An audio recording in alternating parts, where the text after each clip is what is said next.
Indeed, on offense, and on offense, you're going to see Tony McLean. Tony McLean's an outstanding athlete. He's averaging 96 yards a game. Tony's been out the last 2 games, and even with Tony out, the Millikin, the Big Blue are able to average 305 yards a game per rushing. And that's one of the keys, of course, today is Millikin likes to run the ball. They won't put it up much. No, they're not going to throw the ball at all. They've got total offense about 429, 305 of that is running. They're not comfortable passing the ball. They want to run the ball. And the Bulldogs, of course, defensively have been playing tough lately. Well, last week a shutout against Wisconsin Oshkosh. They've done a nice job. 6 turnovers last week, so we need a big effort by the Bulldog defense. And it's the last home game for the seniors. It's the Bulldogs and Millikin going at it. We'll have it for you next.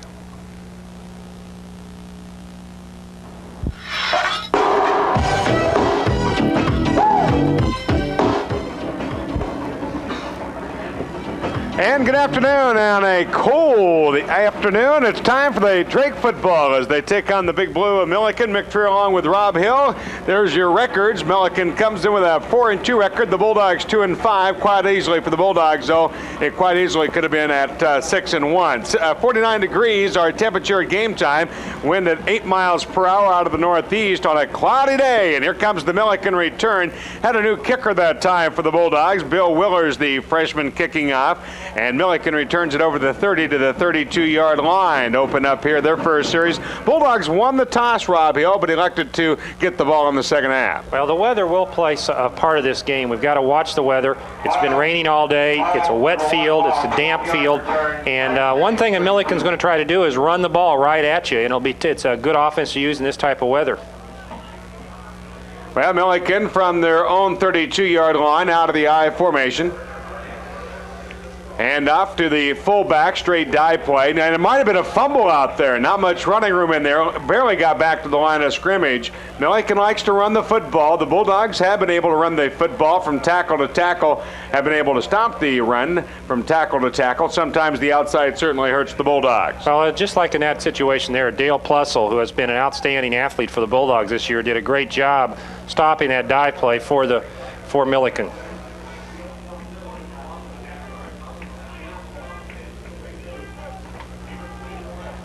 Second down and a long 10. Handoff again. Boy, nothing doing there that time. Now going to be an option play to the right side. Fake to the fullback. It's going to be awful tough to see down there, especially as the afternoon progresses here. Quarterback of Richard Harvey, the senior. Get a good shot at Harvey. Boy, take a look at the size of that guy.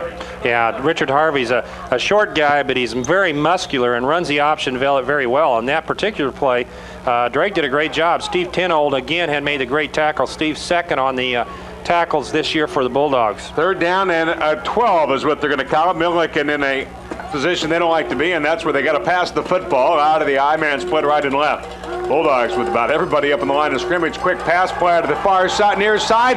Got a man turned around, turned around, and incomplete pass out here to the far side to Mike L. Hall, the junior, and even Hall got turned around on it. Bulldogs didn't have one man, defensive man, any 10 yards off the line of scrimmage that trip. No, they're going to force the Millikin to pass the ball, and if you watch Millikin, number 1, Mike Hall, is a real speed burner.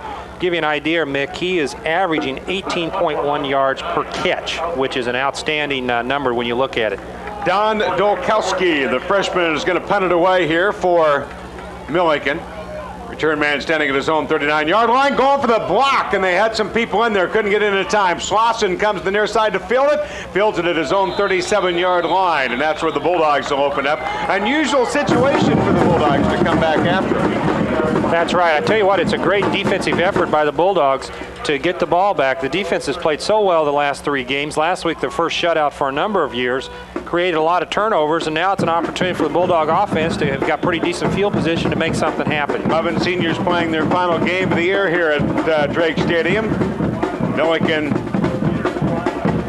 one of the top-rated teams in preseason, stubbed their toe a couple of times. Bulldogs first and 10 to their own 37-yard line. Long count. And Big Hole gets up to the 40-yard line. Donald Sewing still on his feet to 45, 50, down to the 45, down to the 43-yard line for the Drake Bulldogs.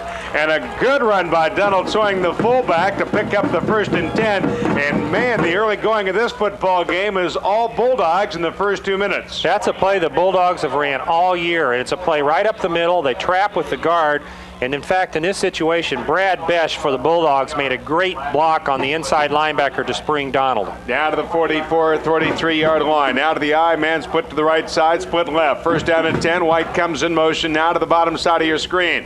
And rolling around, Blake Pilgrim in trouble.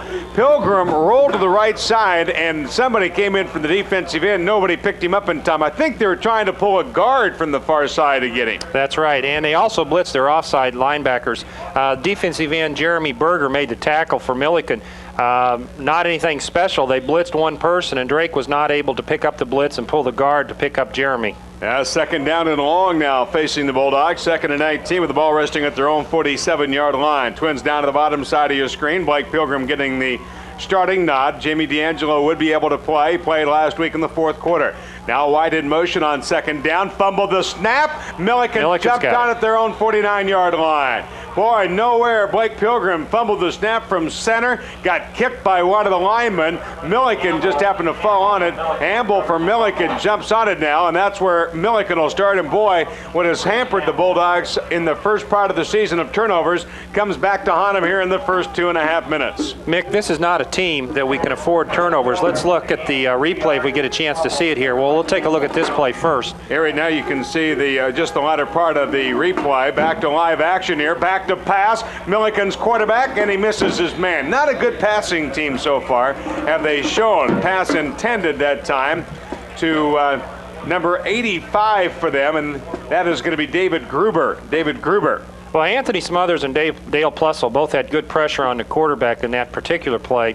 And as you watch Millikin, they're going to throw very simple pass patterns. And as you could see, with the fans could see at home that time, they just weren't comfortable on the rollout. No score, 12-15, first quarter. Millikin with the football, second and 10, handoff to the tailback, trying to get outside tackle, and he barely gets back to the line of scrimmage. Millikin's not had 1+ yard running so far in this football game. No, you got to give all the credit to the first two series to the Bulldogs. They have just done an outstanding job. And Tony McLean, the running back who's back after 2 weeks being out for Millikin, is an outstanding athlete, someone who can run the ball, averaging 5.8 yards per carry. Tony McLean, the ball carrier that time. He'll set up in the tailback spot on third down and 10. Again, Millikin, Bulldogs with 4 down linemen. Quarterback, Richard Harvey for Millikin. Option play, got it himself, turns it upfield, gets down to the 45, down to the 42.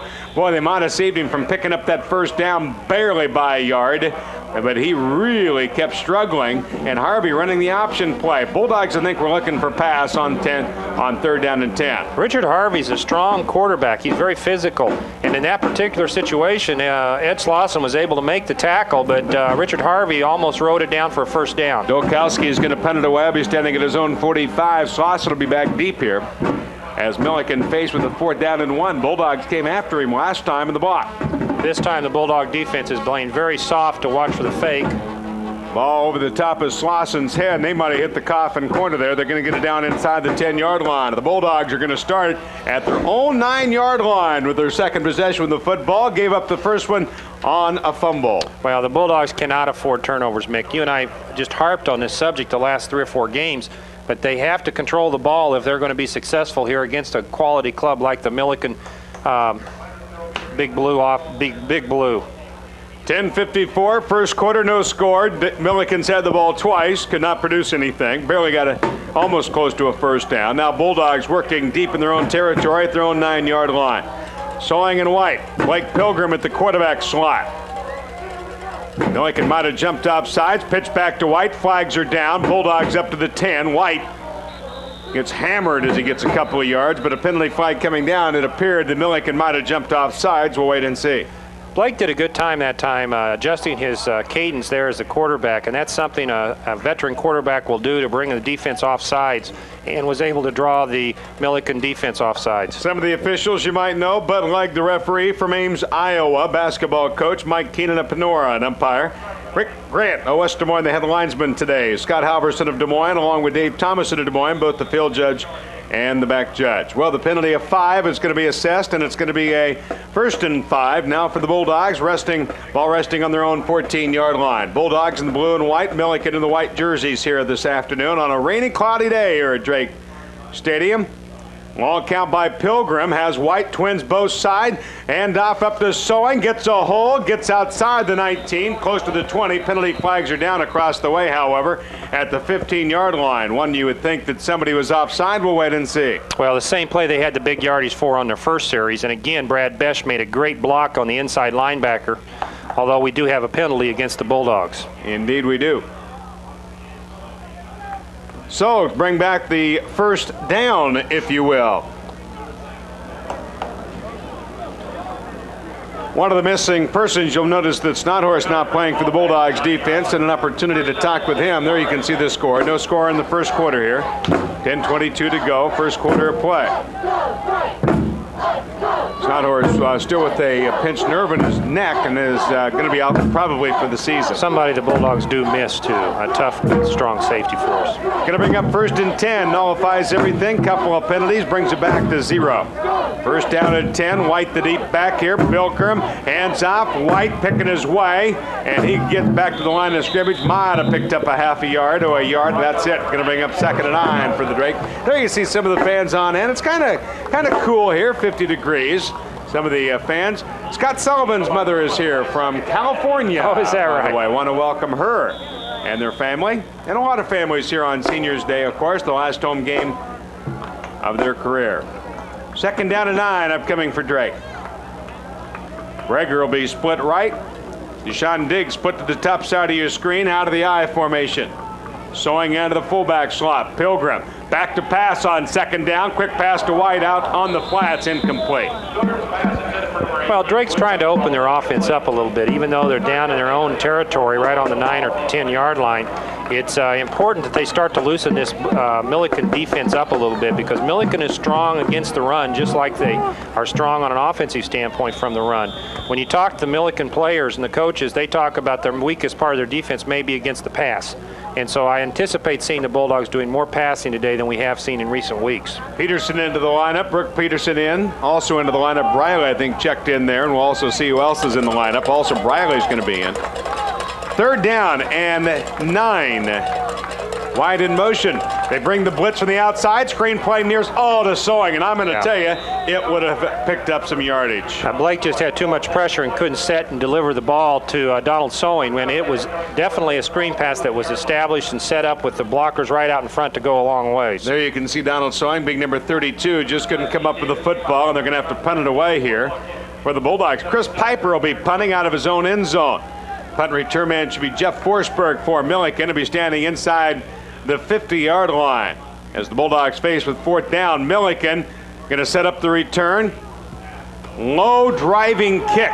Going to be fielded? No. Going to let it roll directly to the side. Going to roll down to the 46, and that's where Millikin will start with some of the best field position they've had today at the Bulldog 46-yard line. 9:05 to play, first quarter, no score in the football game. Well, it's really a football game where both teams are trying to get their continuity, develop their offenses, see what kind of defenses are being played. And I think as we get further into this game, this first quarter, we'll see more development and more, especially Drake, become more open with their offense. And tied to the left side, out of the eye. McLean will be the deep back. Now in motion, coming across the way is going to be Mike Call. Tailback gets the call, and Tony McLean, and got a few people might be keying on Mr. McLean. Let's give some stats on him here so far on the year. For Tony McLean, he is averaging per carry 5.8 and per game 93.5. 7 touchdowns for Mr. McLean this year, and they've got some other people that can pick up some yardage as well. That's right. Kevin Beveridge, the Bulldogs, made a great play on that particular lead play for the Bulldogs. 2nd down and 11. Twins to the top side, out of the eye once again. Option play, quarterback keeps it himself. I think he thought maybe something might have been open and fumble on the play, but I think they'll call the play dead prior to. Good defense by the Bulldogs. Good penetration by Kevin Beveridge. Beveridge really the one that kind of turned that option play in. Oh, that's the second play in a row Kevin's made the tackle. And Mick, we've talked before, the Bulldogs have had some trouble during the year defending the option play. And one of the key people in that option play is Kevin Beveridge, and his ability to either to take his responsibility on the pitchman, on the quarterback, or the dive man. 3rd down and 9 for Millikin. They like the short passes. Look at how close everybody is up on the line of scrimmage here for the Bulldog defense. Out of the eye on 3rd down. Quarterback, penalty flag's down. Quick pass out of the flats. Going to be close to the first down. He'll pick it up, but a penalty flag is down. He gets down inside the 30. But a penalty flag down to the near side, and we will wait. Well, Mike Hall caught the pass, and we'll see what the penalty is here. It looks like it's against the Big Blue, but Mike Hall has really got a lot of speed, and he's got to be a lot of concern for the defensive backs of Drake because he can break about anything that he's thrown today. Where they are working right now on the field, probably the worst footing they're going to find all day, anytime between 40 to 40. And this will nullify the first down and bring it back, and Millikin is going to be looking at a 3rd and long once again. Boy, Millikin's had a tough time running the football this afternoon. And that's been a real positive for the defense all year long. They've been able to control and play very well with teams that depended strictly on their running game. 3rd and 14 upcoming for the Big Blue. 4-2 on the year, was ranked 3rd of the preseason. McClain out of the tailback slot on 3rd down, rolls right, quarterback back, sets, incomplete.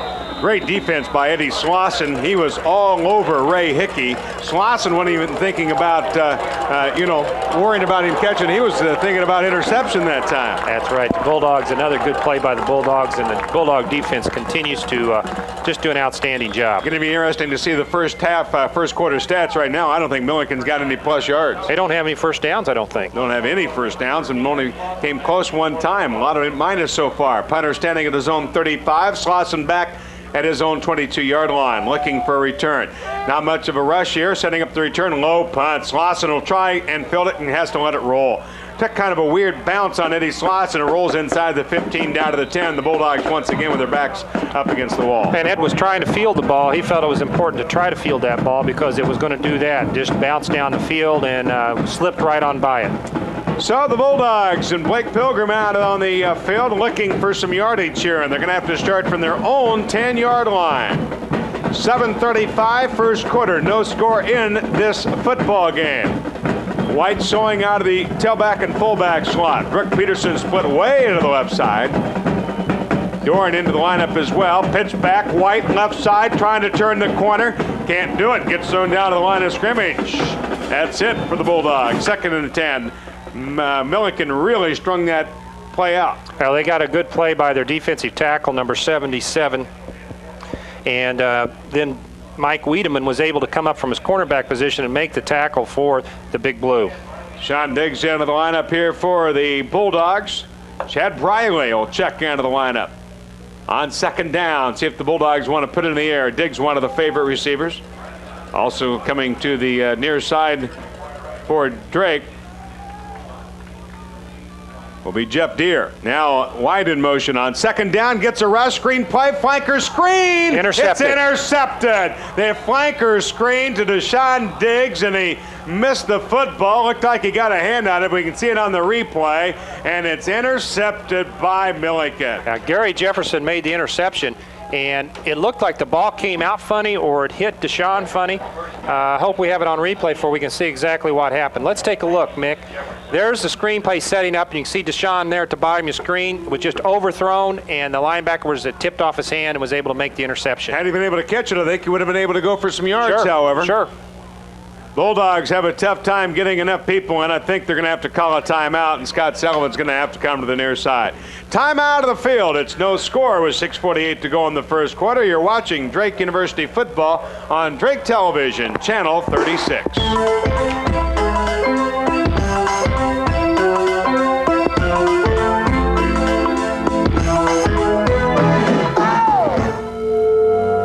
The dawn of the information age gave new meaning to the expression, knowledge is power. That's why at Drake University, we've designed a new computer-enriched curriculum where students learn faster, create more, and communicate more effectively. It's a challenging, rewarding environment that's given Drake one of the highest placement records in the country. Of course, Drake isn't all midterms and Macintoshes.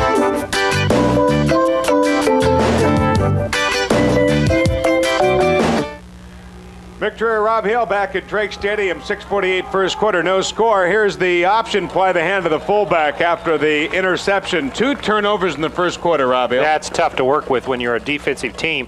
The Drake defense continues to rise to the occasion. Right there we see Dale Plussel, though, making another outstanding play. Big Blue hadn't gotten anything up the middle. They've got to try some other offensive plays to string out the Drake defense. So 2nd down and 10 upcoming for Big Blue, and they've had a tough time running the football, including Mr. 3, Tony McLean. Out of the eye, man split left and right.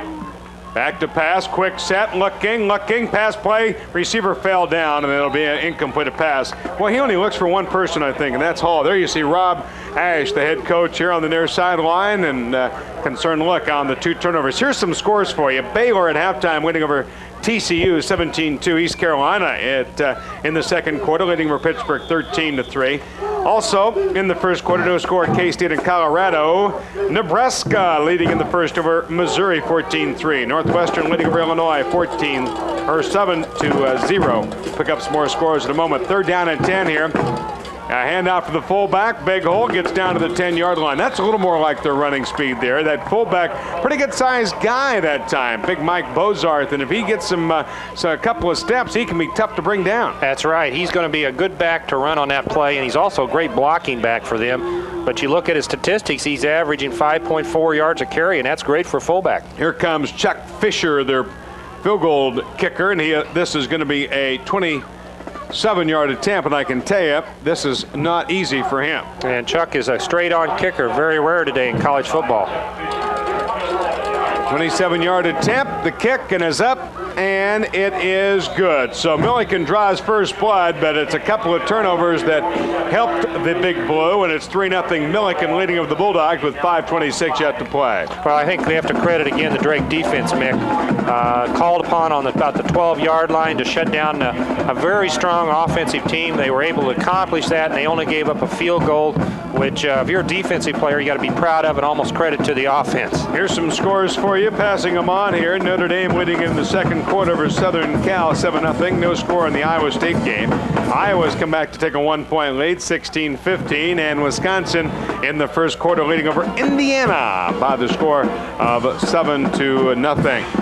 Well, 3-0. Bulldogs are still scoreless as Millikin gets on the scoreboard, but Millikin's got to be huddled over there thinking offensively, what can we do? We can only run that football, and I don't think they're that good a passing team to put up too many scores. Well, as you mentioned on earlier, as we were watching them try to score here at the end zone, they run pass patterns that have only one receiver, and that quarterback goes back looking for that one receiver, and that makes it a lot easier on the Drake defense. Chuck Fisher will be kicking up, kicking out of the wind here as he tees it up at his own 35-yard line.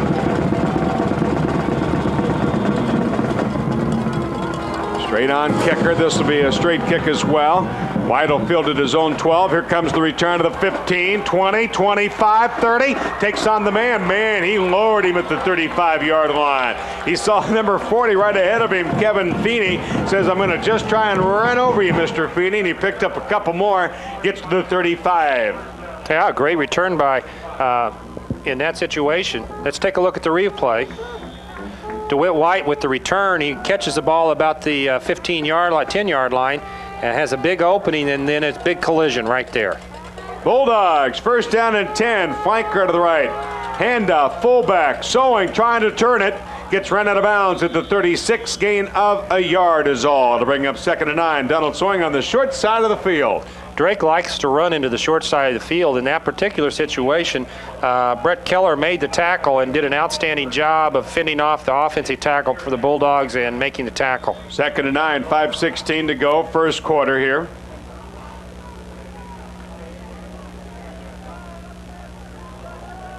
Twins to the left, man split right. Sowing will be the lone back.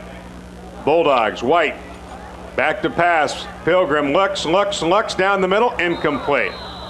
Incomplete. Deer, the intended receiver, and Blake Pilgrim, I don't think he really got his footing very well. I think that's a good comment. I don't think Blake ever had an opportunity to really set up and deliver the ball like he wanted to. We had 2 wide receivers open on the pattern. That's a crossing pattern Drakester used a lot this year, and Blake just never had the opportunity to really set up and deliver the ball. That'll bring up a 3rd down situation, 3rd and 9. Clock stopped, 5:11 to go. First quarter, 3-0 Millikin on top after a turnover by the Bulldogs. Pilgrim back, looking. So pumps 3 times, find his man. Finally, Brick Peterson down to the 45, down to the 40-yard line. Nice catch, nice run, Brooke Peterson, and it was not the first 2 or 3 pumps by Blake Pilgrim, but finally unleashed it. Well, we got to give a lot of credit to Blake Pilgrim in that situation. Let's look at the replay. Watch Blake. He's got a lot of pressure on him, but he's able to stay in the pocket, pumps once, pumps twice, and then is able to find Brooke Peterson down the middle for a nice gain. Brooke made a nice run afterwards. First down and 10 down to the Millikin 40-yard line. Showing again the lone back in the backfield. They go with a flanker to the left now. This man split left and right. Back to pass, looking, in trouble. Oh, a missed assignment. Blake Pilgrim came back to pass. He was looking for Chad Briley, and Briley was it was run all the way. He was blocking out here. Jeremy Berger made the tackle for the Big Blue, and I think it was just a messed up play. I think you're right. I don't think the offensive line and the wide receivers and the quarterback had all the same signals. So that'll be a loss on the play, a loss of 5. It'll bring up 2nd and 15 at the 45-yard line. Drake puts Breger to the right side. Sewing will be the lone back. Tight man left as well is Dave Doran. Audibles off of the line of scrimmage on 2nd down. Hand off, Sewing up the middle. Nothing there. That'll bring up 3rd and long. Well, that was an audible by Blake. He must have seen something on a defensive standpoint because Drake was set in a passing type offense, and out of that offense, they love to pass the ball, and he must have read something from a defensive standpoint to run that trap play. Sean Diggs comes in, White comes in, Jeff Deere comes into the lineup. So it'll be 3rd down and long, 3rd and 15. Diggs and Deere will go to the top side of your screen. Briley along with the tight end of Dave Dorn down to the bottom side. White as well a go in motion. 4 ends. Now Sewing the lone fullback. Back to pass, has time, looking. He's going to run with the football and gets down inside the 40. Going to come up way short down to the 37-yard line. No, Millikin did something on a defensive standpoint there. We don't see a lot in Division III football, and they only rush three rushers. Everyone else backed off. Traditionally, Drake's seen a lot of teams that will blitz them and bring 5, 6 players. In this particular case, there was only a 3-man rush. 4th down and punting situation as Chris Piper will try and hit one of the corners here. Wind at his back. As he had a 4th down, low snap from center. It's a high punt off. Fair catch called for. And they're down to the 10-yard line. So reversed field here, and now it's Millikin who's going to have to work from their own 10-yard line. 2:31, first quarter, 3-0 Millikin. The Big Blue have the football once again. And the defense back out of the field. Well, it's a good opportunity now for the defense to hold Millikin and get a punt and get field position back. Millikin like to run Tony McLean and the option, but have not been very productive so far. Now Hall across the way, comes in motion. And out to the fullback, gets hit once, twice, digs his feet, gets outside the 14 to the 15. Gain of 4 to bring up 2nd and 6. That run was second effort all the way, Mick. The Drake defense didn't tackle with their arm. They just tackled with their arms, weren't able to put him down, and he was able to pick up another 5 yards. 2nd down upcoming, Millikin. Bulldogs might be opening up a little more and looking for the pass, especially with Hall on those short passes. 2nd down. They run out of the eye now. Hall goes in motion across the way. And off fullback down to the right side. He gets up across the 15 to the 18, 19-yard line. Another gain of 3 or 4. Going to bring up 3rd and short, 3rd and about 1. Well, at the bottom of the pile, you'll find Dale Plussel and then Scott Sullivan on top, right at the strength of the Drake defense on that particular play, and it was not a fancy play. The offensive linemen were blocking straight ahead and just running the big fullback on a dive play up the middle. Minute 32, first quarter. Millikin a long time getting the play in here. Going to have to hustle. They finally get it in here. They're going to bring in another tight end into the situation, another fullback as well, and go to the power I. On third down and short, McLean has the first down across the 20 to the 21-yard line, where he's finally brought down with the Bulldog defense, and Greg Gerlach in to make one of the stops. I believe that's the first down they've had this whole game, Mick, and the defense has done a great job. But now we're starting to see a little bit of that offense we talked about with them pounding away up the middle, and look for McLean to get outside here in a second on a fake to the up the middle. First and 10, Millikin. 1 minute remaining in the first quarter.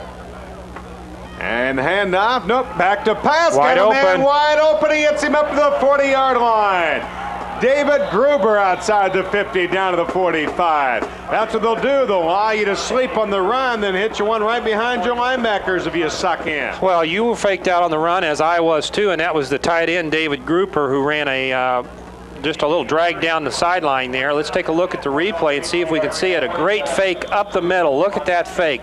They were able to duck in. The tight end ran a streak on towards the sidelines and was able to pick up a big gain for the Big Blue. Another first down, Millikin. 42 seconds to go, first quarter. Now Tony McLean in motion on first down, and missed assignment to the backfield. He tries to keep it himself. The quarterback has to scramble Richard Harvey, and he produces some yardage out of the busted up play. Down to the 48, gain of 4, brings up 2nd and 6. Not a bad play for a busted play. Fullback went the wrong way. And fullback went the wrong way, and Richard Harvey looked there, and there's nobody there, and just took off. Harvey, a 185-pound senior on second down. 10 seconds, 9 seconds, first quarter, 3-0. Harvey and company on second down. Hand out to the fullback. Big hole down inside the 35, 30, 25, down to the 21-yard line. Well, it's Millikin on the move as the first quarter comes to a close. It's Big Blue 3, Bulldog zip. We'll be back with second quarter play. Drake University Television, Channel 36. Don't run away.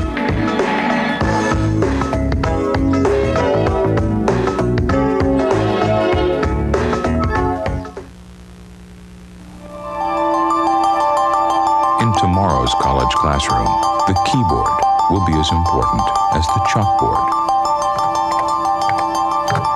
That's why at Drake University, we've designed a new computer-enriched curriculum where students learn faster, create more, and communicate more effectively. It's a challenging, rewarding environment that's given Drake one of the highest placement records in the country.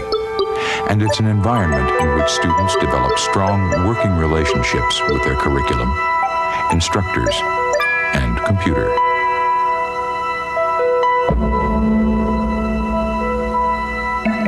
Of course, they develop other relationships too.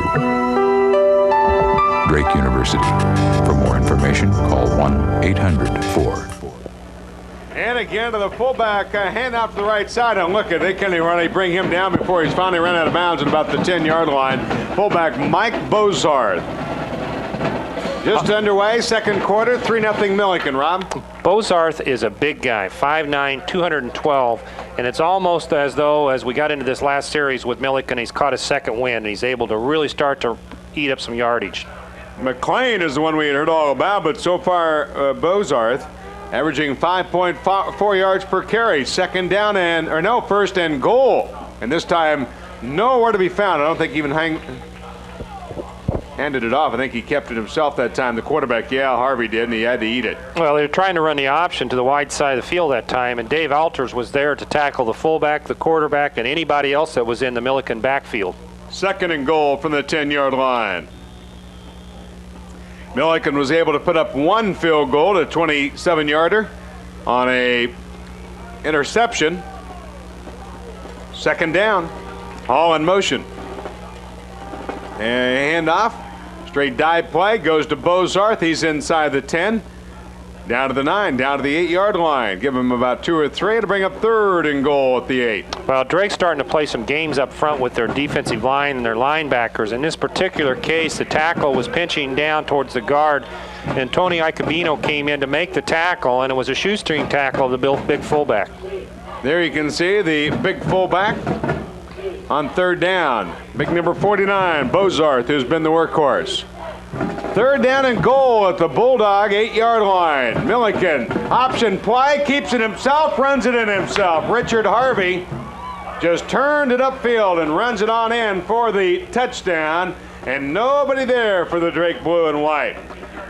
Mick, you see that happen so many times when you're playing a team like Millikin, who runs the dive play, the dive play, the dive play, and all of a sudden the quarterback pulls the ball out, takes off around in on the option play, and the pitch man in this particular situation was covered, but he had an open lane to the end zone. Time consumed 3 minutes, 50 seconds. Well, a long old drive by Millikin to get the touchdown up, making 9-0. Now coming on to kick the extra point attempt is going to be Chuck Fisher here for the Big Blue. Harvey's first touchdown. Here's the kick, and it's up and good. 10-0. Millikin takes the lead over the Bulldogs with 13:41 to play in the first half. And Rob Hill, that can change your game plan around a little bit today. Well, it certainly can. And let's take a look at the replay of the touchdown by Millikin. As you notice, there's the fake. They're running the option and just a clean line right into the end zone for Richard Harvey. But you have to realize that Millikin now has got some control in the game, and in the way they control the clock with their rushing game, Drake's got to put some points up. Also, you have to look at that drive. I think it was almost a 90-yard drive by Millikin, which was very impressive against the Drake defense, who hadn't given up a touchdown in the last 4 or 5 quarters. Rick Peterson, DeWitt wide back deep as we get ready for the kickoff here. Fisher will now do the duties as he tees it up at his own 35-yard line. 13:41 to play. First half, 10-0, Millikin leading over the Bulldogs. Bulldogs completely dominated the first 5 or 6 minutes, then a turnover allowed a field goal, but the last drive was all fullback and well-deserved. A little squib kick will be fielded here by Peterson at his 15-yard line if he can pick up the football. Gets out to the 20, 25, gets to the outside, down to the 40, down to the midfield stripe, and finally cut down by number 22, Brad Arnold. And if it wouldn't have been for Arnold, you guessed it, number 5, Mr. Fisher, the kicker, would have had to try and make the play on Brooke Peterson. Mick, how many times do you see it in college football where the ball is bobbled like that and they have a big return? And Brooke just made a great run after almost fumbling the ball to start with. 1st and 10, Bulldogs at midfield. An opportunity here for Drake to put something up. DeWitt wide in motion now. Sawing out of the fullback, Pilgrim back to pass, comes near side to Peterson, down to the 45, down to the 40, and look at him run down to the 42-yard line.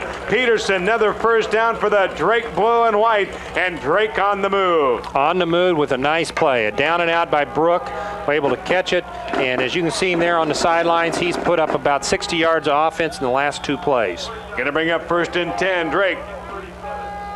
Deshaun Diggs will split out. Far side. Stanfill in there as well at the flanker spot of the right side. Sowing gets the call out of the fullback. Pilgrim goes out, going to lead the blocking for him or something out there. Yeah, Blake didn't really jump right out in front of that big defensive lineman to throw a block either. A little bit of a gain on the play. Going to bring up 2nd and 9. Brager out of the lineup here for the Bulldogs. Brager now, Brooke Peterson checks in. On 2nd down. Clock ticking down to the 12:50 marker.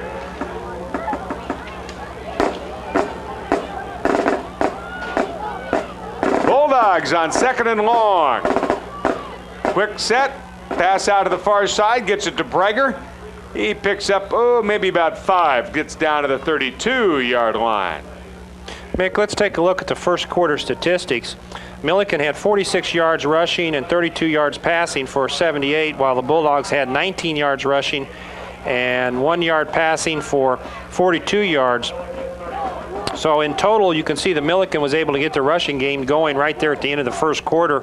The big thing, I think, when you look at these, Drake had 2 turnovers, and that's a killer when you're playing college football today. 3rd down and 4 upcoming for Drake.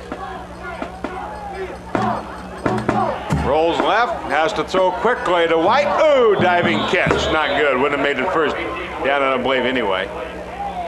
So now that'll bring up a 4th down situation for Rob Ash to decide on. The ball at the Millikin 31-yard line. Looks like we're going to go for it. Yeah, Deere in, Brooks in, Greger in, DeWitt in. Victory, Rob Hill. Glad to have you with us at Drake Stadium. 10-0 in favor of Millikin, but the Bulldogs with a football and a 4th down and 4 situation. Millikin shows blitz. Now wide in motion. Millikin might have jumped up. Bulldogs are going to get a free play. Down to the middle, it's intercepted. Well, let's hope it's an offsides here. Let's double hope. That play, it just never got started well. It never. I think they jumped off right before. Yeah, it's going to be offsides against Millikin. That's the second time we've been able to pull them offsides. The Drake quarterback, Blake Pilgrim, must be changing his cadence quite a bit to be able to do that, or the coaches have picked up something on the films to notice that. And I think we got to watch and see what happens here in the next series and see if Drake continues to throw the short pass, down and out passes, working the sidelines like they've had success with in this series. 1st and 10, Bulldogs down to the 25-yard line. Handoff, fullback, Sewing, tries to get to the outside. Couldn't quite get there. Might have picked up a yard. Donald doesn't run too bad, though. Donald doesn't run too bad. He's a big kid and he's strong. In that particular situation, I wished we could get Donald to run up the field instead of along the line of scrimmage. Millikin's doing a good job, but he's got to put his head down and pick up 2 or 3 yards instead of the 1 yard as he bounces out like that. 11:20 to go. First half, 10-0 Millikin. 2nd down and 8 upcoming now. Peterson right, Breger left. Sewing will stay in the backfield as they put a DeWitt wide at the slot of the right side of the field. Drake Bulldogs. Blake Pilgrim back to pass. Throws one long down to the end zone for Peterson. Touchdown! Are they going to give it to him? It's there. Touchdown, Drake Bulldogs. Great pass. Rick Peterson.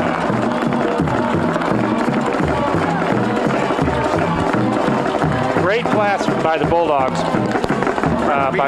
By Blake Pilgrim. Donald Sewing to fake to Donald Sewing. Millikin brought a full blitz against the Bulldogs, and there he was down the middle, and the pass was right there at the back of the end zone. Boy, right at the back of the end zone. Touchdown, Drake Bulldogs. Kevin Butler will kick the extra point attempt here. Here's the hold, the kick. It is up and good. 10-7. Millikin still on top. And boy, tell you what, things looking a little differently now. Well, isn't that super to see the offense come through with some big passes like that? Brooke Peterson almost controlled that whole series. Let's take a replay at the touchdown and notice the blitz. Here comes the blitz. Blake lays the ball up perfectly to Brooke, and there he is right at the end of the end zone. A great passing catch by the Bulldogs. 49-yard drive in 6 plays for Drake to come right back for a touchdown here, make it 10-7 Millikin. 11:02 to go in our first half here, as you see the Drake players, kickoff team back out of the field. Let's say, Mick, Brooke returned the kickoff 40 yards. He caught 2 passes or 3 passes, one being a 49-yard touchdown. I think he was our key offensive player of that series. That is Brooke Peterson's first touchdown reception of the year.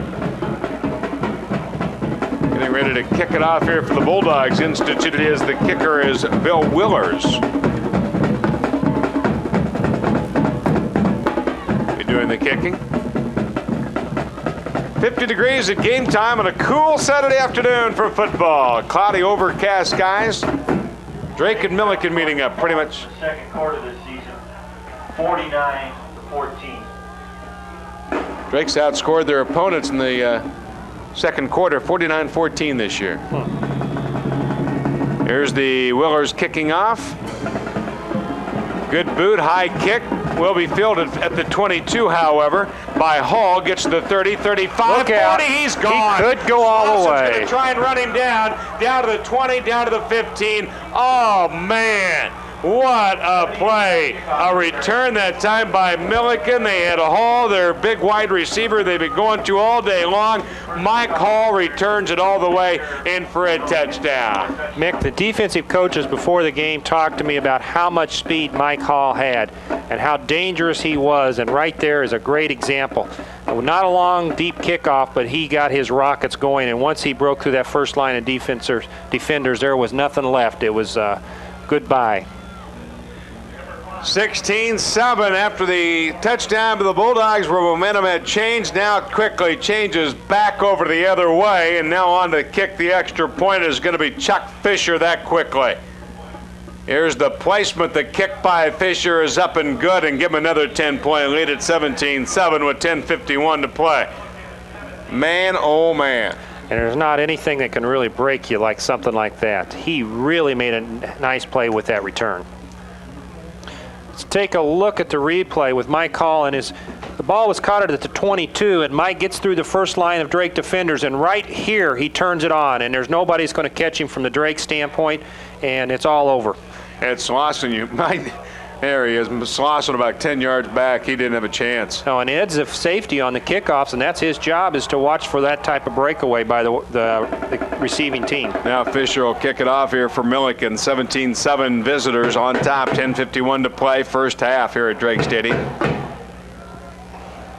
Man, that's a heartbreaker. Oh, yeah, you bet. Well, DeWitt White back deep, Peterson back deep. See if the Bulldogs can't return one now. It's a line drive kick. Peterson will be fielding it.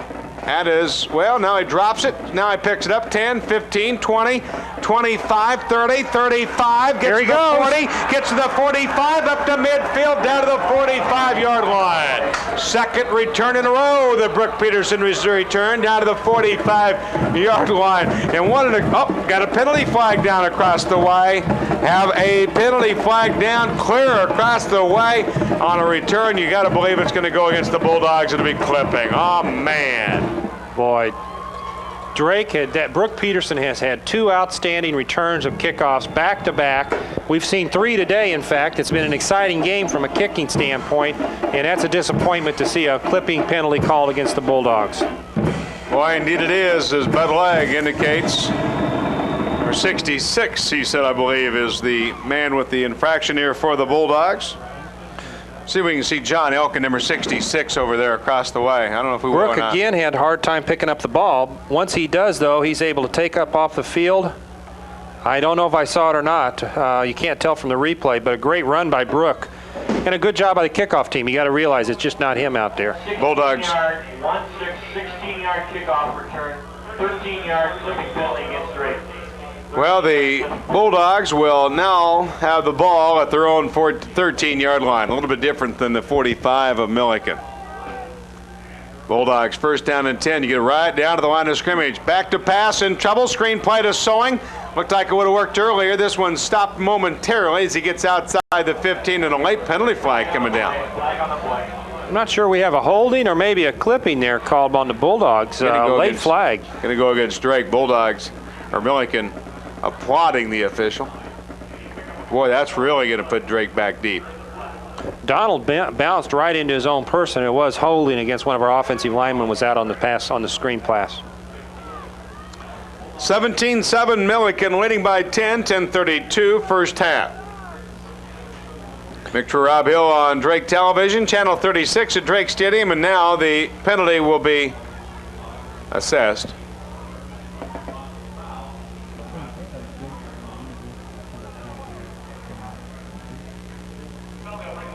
And that will bring it way back inside the 10-yard line, back to the 7.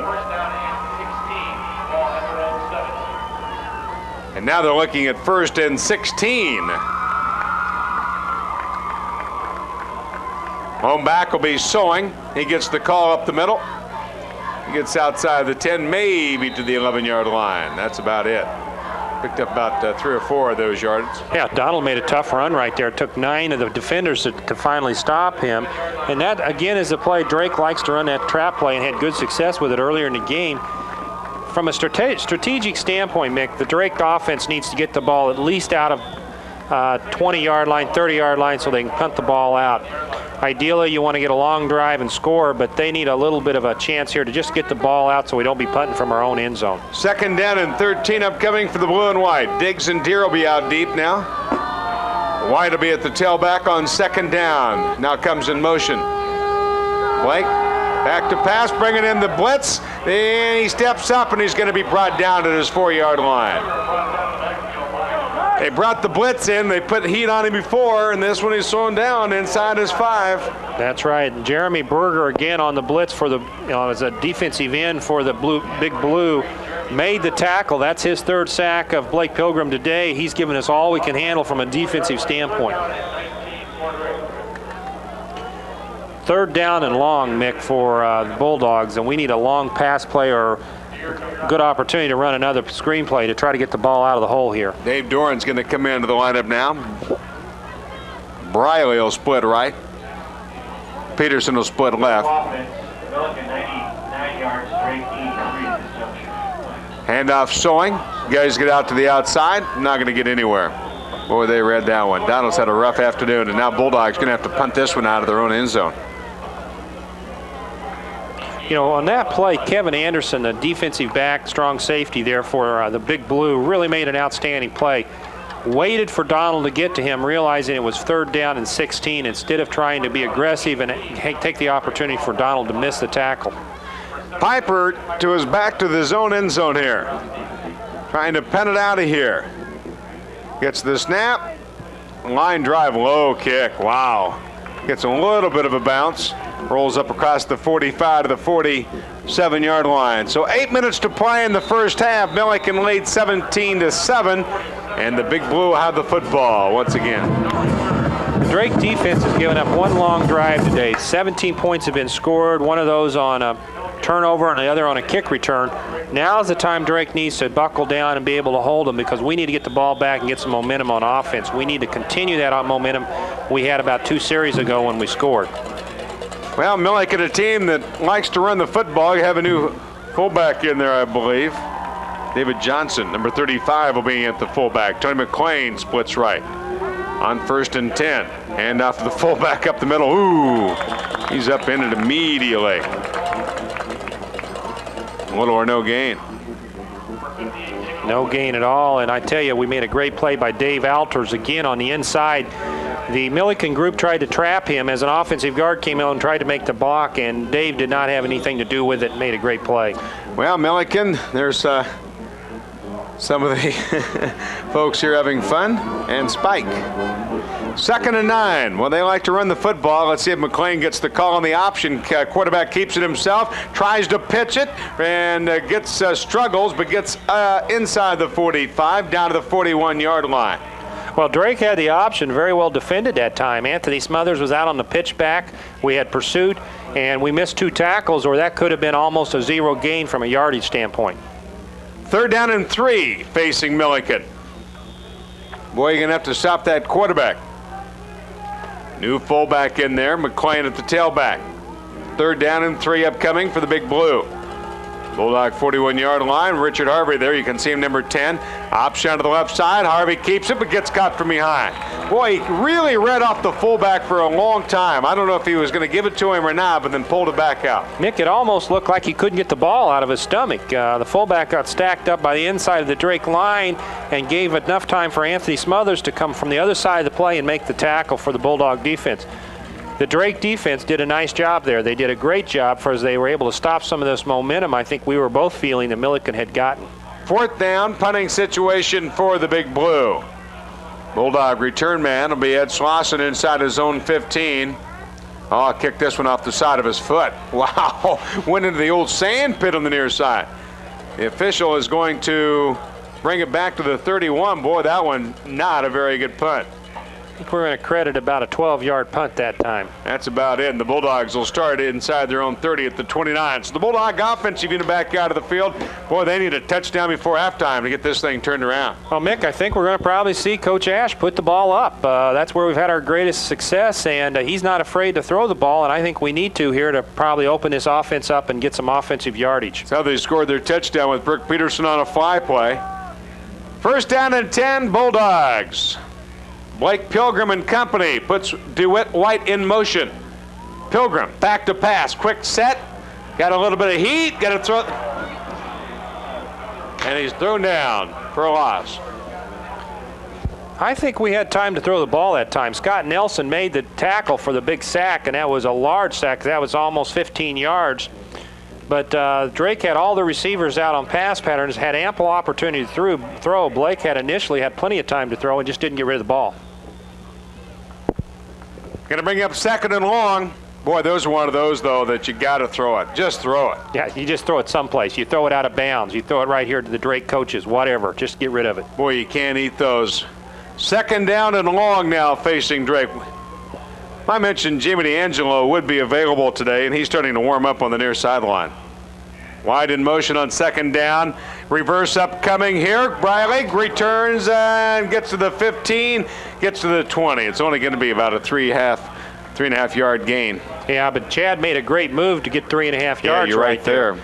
Give him a lot of credit on that play because he was able to put a couple moves on people to get 3 yards back because Millikin had read it very well. We move into the 5-minute marker in our first half. 17-7 Millikin on top. Bulldogs facing a 3rd down and 19 situation.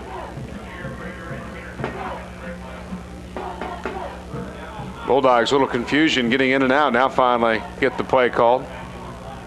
Going to send Twins to the top side. Well, they got the man-to-man out there.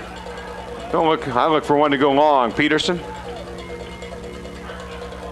Out of the eye, handoff fullback. Goes to Mike Stanfield, the backup fullback, and he gets up across the 25 to the 26. Well, Millikin had backed off the line of scrimmage and was playing a very much almost a prevent defense. And Bulldogs pick up 5 or 6, but it's now 4th down. 4th down in a punting situation. Piper will be punting it away at his own 14-yard line. Jeff Forsberg will be back deep here for Millikin at his own 40 as the Bulldogs come up 4th and 11. Good driving punt into the wind, going to be fielded at the 37. The return is going to be maybe a yard as he gets to the 38, 39. That's it. So Millikin's offensive unit to come back out of the field with 3:46 remaining in the first half. And now the defense called upon one more time to try and stop the running of Millikin. Now the Drake defense, I think, has played pretty well, Mick, considering the position they've been put into on this ball game with turnovers. Hall splits right. Must have their number 1 fullback back in the big Mike Bozarth. Back to pass, now scrambles, throws the football. It's intercepted by Steve Tennell. He returns it down to the 40, down to the 35-yard line. An interception. I want to know how Tennell got the interception. You know, that's his 2nd interception for Steve in the last 2 games. Last game, he returned 146 yards for a touchdown against Wisconsin Oshkosh. Big interception by the blue and white. Steve Tennell at the Millikin 37-yard line. Steve just dropped back to his zone, and the ball was thrown right to him. He jumped up and caught it. Unbelievable. Steve Tennell comes up with it. Far side pass, Peterson. Little one-man screen, I think, down there to the 30-yard line. And we have Jamie D'Angelo as the quarterback right now. Yeah, Jamie's in the lineup now for the Bulldogs here, trying to. I don't think Coach Ash was very happy when they were blitzing in. I don't think he was probably happy with Blake scrambling and stepping up and around with the heat he was getting from defense. Let's take a look at Steve Tennell's interception here and see if we can find out how he intercepted this ball. Good pressure, Dale Plussel. There's the ball right to him. No question about it. He just dropped back to his zone and, quite frankly, got it back 10 yards looking like a fullback. 2nd down situation. Millikin almost jumped off sides. Long count, audibles off. Jamie D'Angelo at quarterback. Hand off to the fullback. Wow, Sewing just tripped up for the line of scrimmage that time by number 50, Tony Swain, or he would have picked up some yardage as he gets up to the 30. Needs to get down to the 26-yard line for the first down. It'll bring up 3rd down and 4 for Drake now.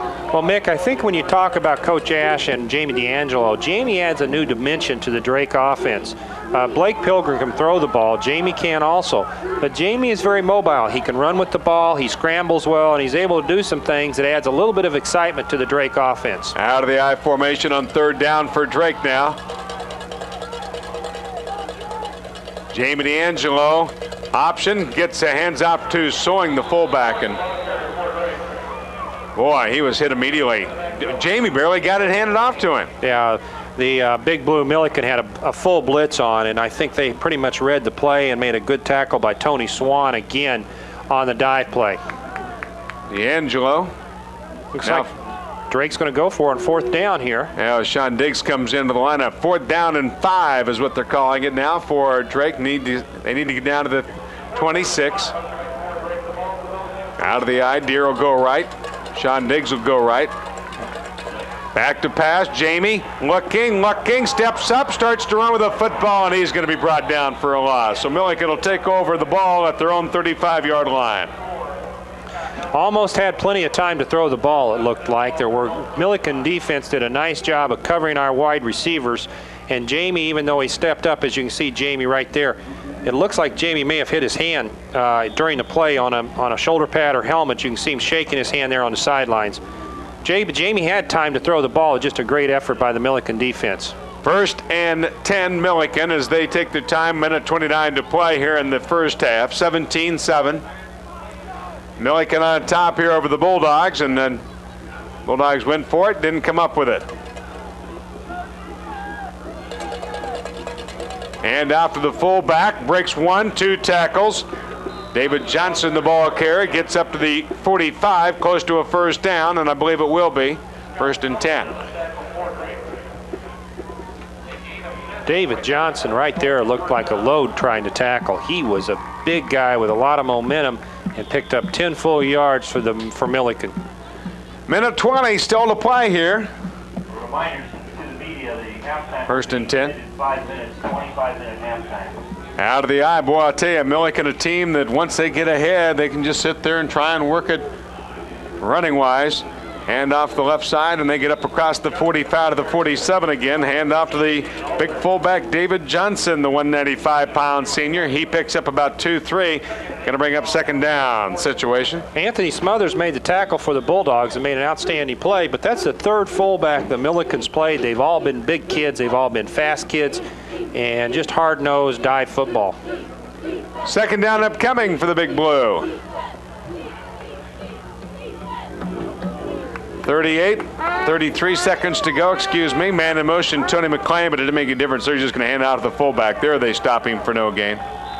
Looks like a fumble, maybe. Fumbled the football. Scott Sullivan, they went far official. I think he's saying it was down. Scott Sullivan says, hey, that's our football. Tennell comes away saying, hey, that's ours. Not going to give it to him, and I'm only going to retain in possession here. 8 seconds, 7 seconds. They might let the clock run out. 5 seconds, 4 seconds, 3 seconds, and nope, now they're going to call a timeout. Millikin's going to try one last play here with 2 seconds to play before halftime. Well, it has been actually that one drive by Millikin, the one turnover by the Bulldogs. Somewhat the story there, and Bulldogs have played with them, and of course the kickoff return. The kickoff return really hurts you when you're playing well defensively. Millikin has had one long drive where they're able to go 90 yards for the touchdown, and in that time period, the big fullback, Bozarth, carried the ball almost every play right down to the end zone. I got to believe right now Millikin's thinking about going for one long Hail Mary pass right here, trying to score to see if they can pick up a score right before halftime. They've got to be very happy going in at 17-7. Leading by 10 here indeed. And boy, when they get that run going, that big fullback. Kind of funny that we saw Mike Bozarth for so much, and then we haven't seen him in the last couple of series. They brought in the other fullback. Yeah, they look pretty good too. Of Johnson. Number 35, Johnson as well. Well, he averages 6 yards per carry, a couple of touchdowns. I'd say they may be fullback oriented as a team. But he's only got about a third as many carries. Well, 3rd down situation, only 2 seconds is what remains on the clock. Now, little quarterback draw play that time. Tries to get the far side. They'll tackle him, and that'll be the end of the first half. So the first half comes to a close, and not good news right now. Millikin leading here over the Drake Bulldogs at halftime. 17-7 is our score, and we'll be back with some halftime entertainment. We'll take a break. You're watching Drake University Television on Channel 36.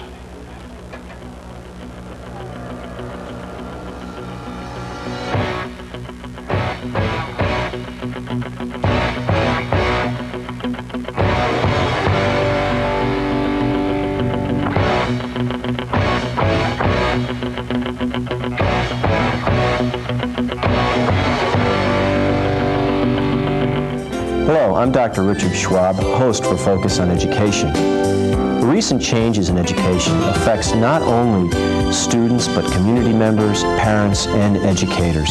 Drake University has developed Focus on Education to discuss issues that educators face on a daily basis.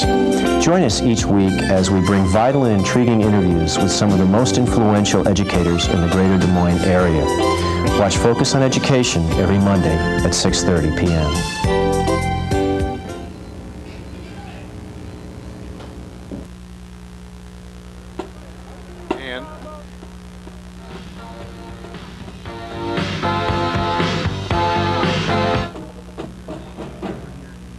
Victory back at Drake Stadium.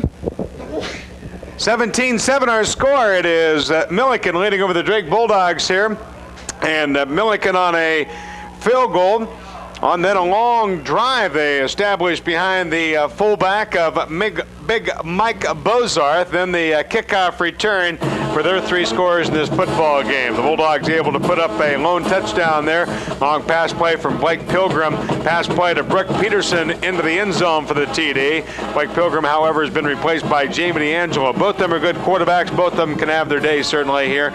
And Millikin leading here over the Drake Bulldogs 17-7 at halftime. And a very interesting halftime game. Two well-matched teams. Millikin, a team that likes to run the football. The Bulldogs, a team that likes to pass the football. So certainly a lot of things coming up here at halftime. Have a couple of interviews for you, a little bit of the marching band. We'll take a break. You're watching Drake University Television on Channel 36. We'll be back in a moment.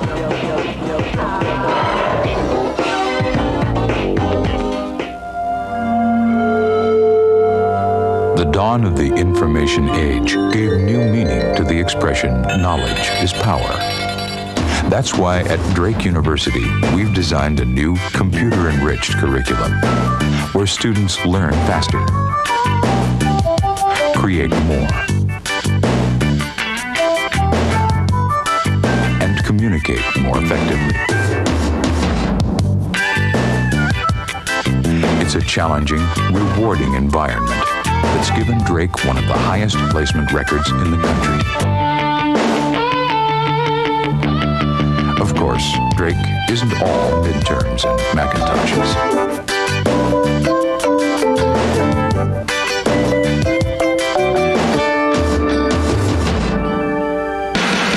Drake University.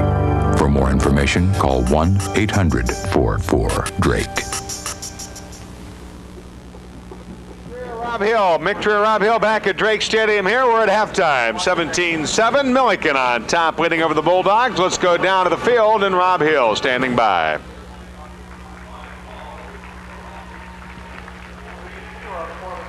Back at halftime at Drake Stadium with the Millikin Big Blue 17, the Drake Bulldogs 7.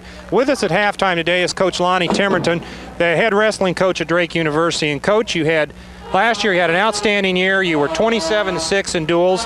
You have 10 lettermen back this year. Give us an idea of what you can do this year after an outstanding year last year. Well, the first thing we can do is open against Iowa on the 23rd of November, and they have a team that's unbelievable. They have either first and second at 8 weights in the nation, ranked in the nation, or third and a fifth, and they've got one All-American that can't make the team. So we know right away we're going to have a lot of good competition here. We're really looking forward to the season. We have a returning Western Athletic Conference champion in John Messenbrink at 150 pounds. Scott Gagno's back at 126 pounds. He won the WAC last year, and we think we're going to redshirt him. So we have some strength there. The reason we're going to redshirt him is that Vance Light, a senior, is wrestling at that weight also. So this will give Scott a chance to mature, and we hope by the time he's a senior, he'll be an All-American and national champion. Oh, that's great. Now, it is a tough opener for you, but it's a great encore for you, too, after your outstanding year last year. What other veterans should we look for this year as outstanding athletes for Drake? Well, we have Sean Pippert that stepped right out of Muscatine, Iowa. As a freshman, legitimate freshman, was runner-up in the WAC at 167 pounds. 134 pounds, Joe Block, who was a junior Greco national runner-up when he was a junior in high school. He's from La Center, Minnesota. Joe Block was third last year in the Western Athletic Conference Championships. At 118, we have Ward Buster, who will be starting there at 118, and he was third in the NCAA West Regional 2 years ago. In the upper weights, we'll be strong. We're young in those upper weights. We've got a freshman nobody's really heard about, a redshirt freshman from Fort Myers, Florida. His name is Todd Pilkins. He hasn't done a thing for us. Here I am already talking about him. But last year at the UNI Open, he pinned Benetham, who was a state champion from Valley High School, and went on to the national championships for UNI. I know I'm missing some other really good athletes for us in that lineup, but those are the kind of the top runners for us right now. Coach, what effect is your affiliation with the WAC conference done for your wrestling program? I mean, in all the years you've had a great program here, but now you've got a affiliation with a big-time conference in the WAC, and what's that done for you and your recruiting and your affiliation with the conference? When you talk about recruiting, that's one of the things that's really done for us. It's prestigious for us to compete with Air Force and Wyoming and San Diego, and Fresno State now is coming in. And it's also very, very meaningful for our athletes to go on. We had 3 Western Athletic Conference championships, and it seems to mean more to an athlete than a group of independents together, where we had the Western Athletic NCAA Regional. Now we have the Western Athletic Conference championships. And undoubtedly it was fun to go to Air Force last year and compete there. We're going to be in Laramie, Wyoming on the 6th of March competing with them. And then of course the opportunity this year to go out to San Diego. We wrestle at San Diego on the 8th of February, and we'll stop in Arizona at the Arizona Duels. It's good for us competitively, and it's very, very good for us as a team in terms of recruiting. It helps a lot. A lot of youngsters look forward to wrestling at that level. Now, you've been at Drake 25 years now. That's an accomplishment in itself, and congratulations. But November 9th, you have the annual blue-white wrestling match. It's an alumni match, I understand. And then afterwards, you have a special event taking place. Can you tell us a little bit about that? Sure. I'd like to tell you a little bit about the blue-white meet first. Coach, you're running the interview. You go ahead, okay? That's what Babe Bisognano always does to me. On the 9th, on Saturday the 9th, at 2 o'clock, we'll have our blue-white meet over in the Bell Center. And that day at 1 o'clock, we're going to have a clinic for youngsters to come, and our athletes and myself and my coaches will be working with anybody, any young boy that wrestles from age 4 through high school to come, and we'll work with them for an hour, and we'll give them some pins from Best Western Motel to get autographs with, some nice posters, and Halsey Mack, who sponsors the Bulldog Duels for us in January, they have some little Bulldog pins we're going to give. So the little athletes will get some nice things and have a chance to associate with their athletes. Then we'll have the blue-white meet, and incidentally, during that from 1 o'clock until 2, we're showing the NCAA instructional film for adults and officials. Then that night's going to be a fun night. Ed Villemick and Jim Neswold and Harry Strong and a whole lot of people have got together, and they're embarrassing me with all these fancy things they're doing for me on the 25th. Sent out beautiful looking invitations. Going to be at the Savory at the Grand Ballroom. Have a lot of people planning to come. Anybody out there that'd like to come, they can call us at 271-3842, and we'd love to have them come. It'll be a nice night. We have 5 athletes that are going to speak on 5 different eras of wrestling. And then Doug Brown, the great television news person that covers for IPBN, is going to do the synopsis of the night. It'll be a fun night. Well, again, congratulations to you in 25 years in your association with Drake. It's been positive for the university, and people like myself have gotten to know you. And good luck this year with the WAC conference and with this outstanding program you've developed. Thank you, Rob. Mick, now back up to you. Thank you, sir. And we are at halftime of this football game. 17-7 is our halftime score. The Millikin Big Blue leading over the Drake Bulldogs here at halftime. An extended halftime, of course, because of some awards that will be handed out. We'll have some more interviews coming here. Don't run away. You're watching Drake University Television, Channel 36. Back in a moment.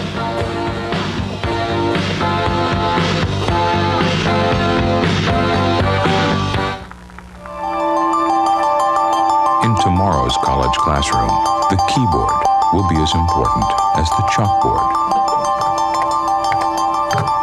That's why at Drake University, we've designed a new computer-enriched curriculum where students learn faster, create more, and communicate more effectively.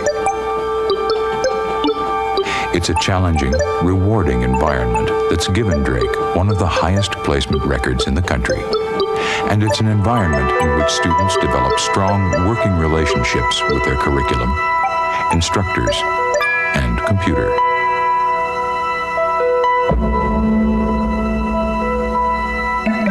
Of course, they develop other relationships too. Drake University. For more information, call 1-800-44-DRAKE. And Mick True, Rob Hill back at Drake Stadium, where we're at halftime of this football game, 17-7. Let me pass on just a couple of quick stats for you here. First down's pretty much even in that first half. 117 yards by Millikin, 83 by the Drake Bulldogs here. Time possession belonging to the Bulldogs, though, 16:41 to 13:19 here. Time of possession for Millikin. But certainly some of the stats showing a little bit of the score here. 17-7, a kickoff return, pretty much the story so far in this football game. Another interview standing by. Let's go back to the field to Rob Hill. Testing, 1, 2, 3.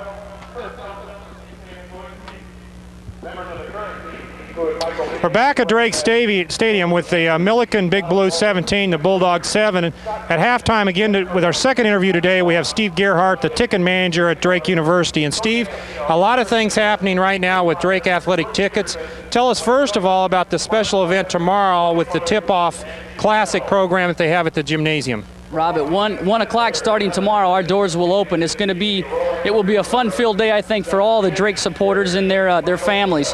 I think the important thing is to make sure that the kids actually get involved in this little event. We're going to have a number of giveaways. There's an opportunity to win some free tickets, some free season tickets. We're going to give away posters to the first 1,000 people through the door. There's also going to be free T-shirts given away to the first 300 kids. There's just all kinds of things going on. There'll be free food provided by the Hy-Vee food stores. I think another important point to remember is this is in relation to supporting the Food Bank of Iowa. And if somebody could bring a non-perishable food item and donate it, it's to a good cause. And I think tomorrow's just a great day to show the support. The kids, I think, in relation to meeting the season ticket holders is important. I think it gives them an opportunity to come on out, see who our fans really are, get a chance to intermingle, and it's just going to be a great afternoon, I think. Now, you're going to have two scrimmages. The women are going to scrimmage at 1:30, and the men will scrimmage then at 2:30. Is that correct? Yes. Both teams will get out there, have a chance to see what everybody's about. Both coaches will introduce their players. We're going to have there's going to be a clinic involved. The kids will have a chance to see how they measure up to the players. We're going to have some statues and things like that, some hand imprints to see, have the little kids come on up, put their hand up against Michael Biagietti, who's the 6'11" player, have a chance to see how tall he really is. And I think it's exciting for the little kids to see a kid that is 6'11" and plays basketball. They don't always have the opportunity to really sit down and see what somebody like that, how tall he really is. Well, we're getting ready to start the season here, and the Bulldogs the men's program here starts at the end of November. How are season ticket sales right now for the Drake men's basketball program? Rob, we're very optimistic. We are at the point right now where we were last year, and that, to me, with a couple weeks still to go before our first home game, it's exciting. We want to try to sell 2,400 season tickets, and with the next couple of weeks, it's important that we get some more sold. But I think it's a good starting point. If we can actually sell 2,400 season tickets this year, going into that new facility, it's going to be tough to get a season ticket because, with the 7,000 seat arena and 3,000 of those seats being a chairback, you're going to want to sit in a chairback seat if you're a season ticket holder. At least I would anyway. So right now we're very optimistic. Both men and women's season ticket sales have gone very well, and again, we've always got some more tickets we'd like to sell, but very optimistic. Now, Steve, when you buy a season ticket this year, does it help you as far as getting some priority in the season tickets for the new gymnasium? No question. It's important, again, to get involved next year. I think you should get involved this year because there's going to be a number of people, I think, just with the new facility alone will generate some new excitement towards the men's and women's programs. And buying a season ticket this year will assure you to a season ticket next year. I know it sounds almost kind of like, I don't want it to sound like a threat, but really with the new and the excitement generated through the basketball, it's going to be difficult to get a good seat next year. Well, there is a lot of excitement right now. The men's program plays an exciting type of ball. The women's program does an outstanding job. So there's a lot of things happening with Drake basketball right now. One thing you've done this year that's important, I think, from my standpoint, that I thought was a great idea is this new dog pack or family pack program you started. Could you tell the fans a little bit about that, Steve? Sure. It's what we call our dog pack family season ticket, and it kind of focuses on the fact, bring the whole pack. In other words, bring mom and dad and bring all the little kids, bring the family. And what it is it entitles 2 adults and up to 4 kids to come to our home basketball games for $150 for the whole entire season. Those individuals buying the dog pack will sit in section 2, which is in our west balcony, a very good section for the family to sit in. The kids are up in the balcony. They have a chance to see the whole stadium. So for $150, I don't think you can beat it. It's one of the best packages I think we have besides our season tickets. Steve, one of the things Drake University does, it's somewhat unique across the country, is have a strong ticket drive from a women's standpoint.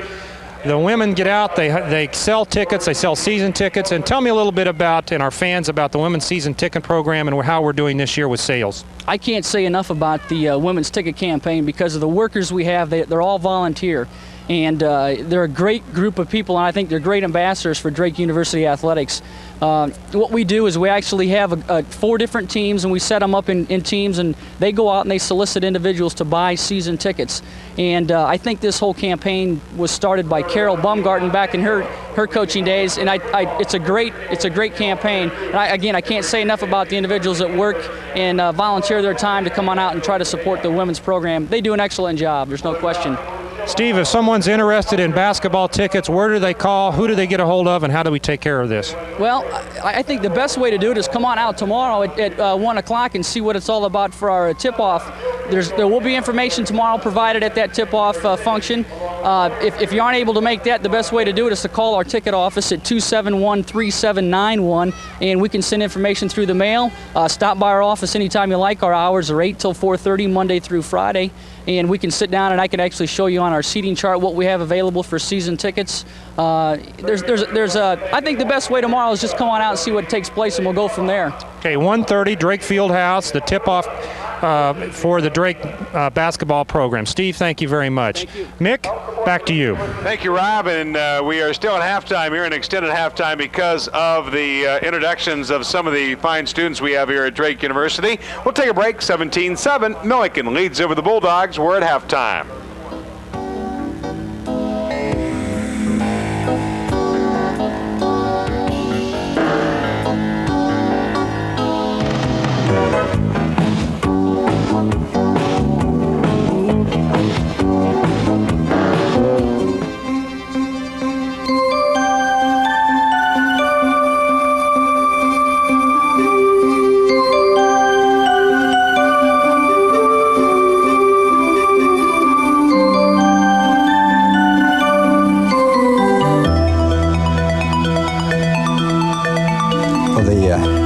Computer-enriched curriculum program has just energized the institution considerably over the last 3 or 4 years.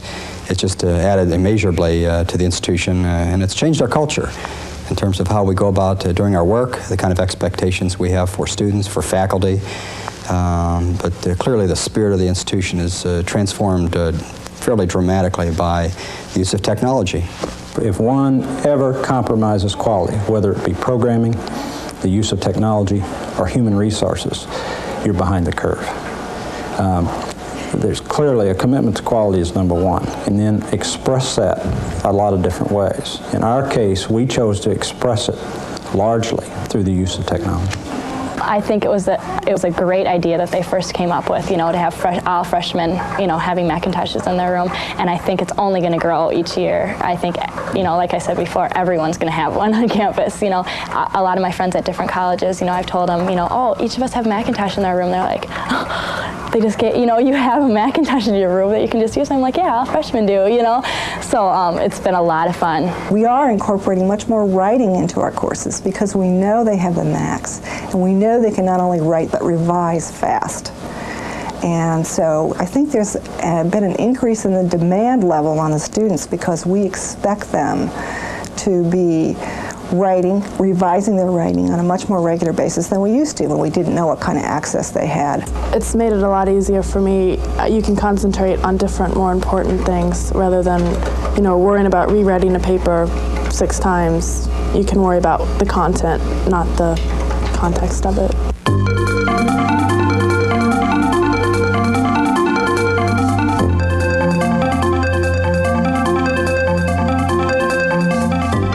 Drake University's program is called the Computer Enriched Curriculum Program. It was launched in 1986 and has been an extremely successful program since that time. The senior administration on this campus set forth three driving forces to govern the institution and to provide a basis for all decision making in 1986. The three are, first, to academic quality, second, enrollment growth, and third, endowment growth. In the area of academic quality, we felt it was necessary to strengthen our faculty, existing faculty, and to increase the number of our faculty. From 1986 to 1990, we increased the size of our faculty 20%. We hired the best people we could in the country to enrich the quality in the classroom. We also, in the area of academic quality, believed it was critical for us to integrate the use of technology into the educational experience. We've had, since that time, a tremendous response to that in our publics that we serve, that is the students, the faculty, and our board, but also the public in general. And that's expressed in the confidence that they show us with the gifts that they provide us. In the area of enrollment growth, and it follows academic quality, if quality is emphasized, one would expect to see an increase in enrollment. In the last few years, that is 1986 to 1990, our enrollment growth, full-time students, has increased 24%. This is in face of a declining market of 15%. A tremendous record for the institution. That means that we were able to position the institution in the marketplace very strongly. And we think that the Computer Enriched Curriculum Project played a major role in that for us, because we were able to differentiate the institution from other institutions. We had something different. We had something that was of quality. The third area that we focused on was endowment growth. Our endowment growth has been 54% since 1986.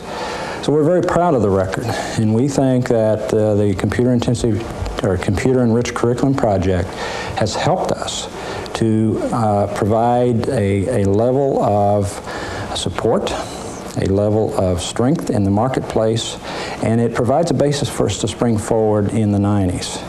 We plan to expand the program. The program at the moment includes the use of technology throughout the institution. We have in the project focused first and foremost on our faculty. We believe that we should provide computers to our faculty up front and then provide the necessary support for those faculty to use that technology in the educational experience. We in no way wanted to replace the faculty member with technology. What we intended to do, and continue to do that, is to make sure that the technology only enriches or enhances the educational experience. Once we move from integrating or using the technology with our faculty, we then provided laboratories throughout the campus, and then recently we have added a microcomputer system, Apple system, a computer as well as a printer in every room in the residence hall. The acceptance of that has been tremendous.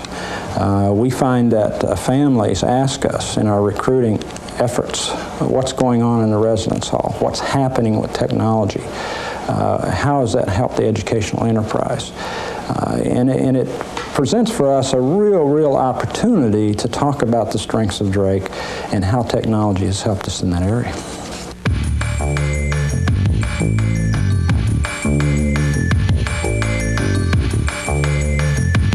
It's been for a person like myself, who I've been involved in residence halls for 30 years now. It's been the telephone, a piece of furniture. We've always had difficulty in transition with something new.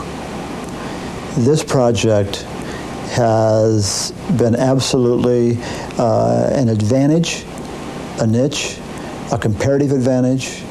Our students are in love with it. I want to say that this has the potential to excite your faculty and to make some real interesting transformations in your curriculum. That a lot of the business of teaching is made a lot easier if you have the computers, if you have the Macintoshes that you can work with. It works from the introductory level to the advanced students for us. And if you've got some creativity and you've got the basic equipment, you can do an amazing amount with the students. It's got endless capabilities in teaching and what you can do with your career, with communication, whatever you want afterwards. I mean, you can put anything into the computer and it'll teach you. In terms of the students, we've been having about a third of the students buy their own Macs, and now that we have the Mac in the residence hall program, about 2/3 of the residence hall rooms, I guess, or just under that, currently have Macintoshes as part of the furniture. Just we have beds and desks and chairs and Macintoshes and printers, and that's the way a residence hall room ought to be in an environment in which computing plays a major.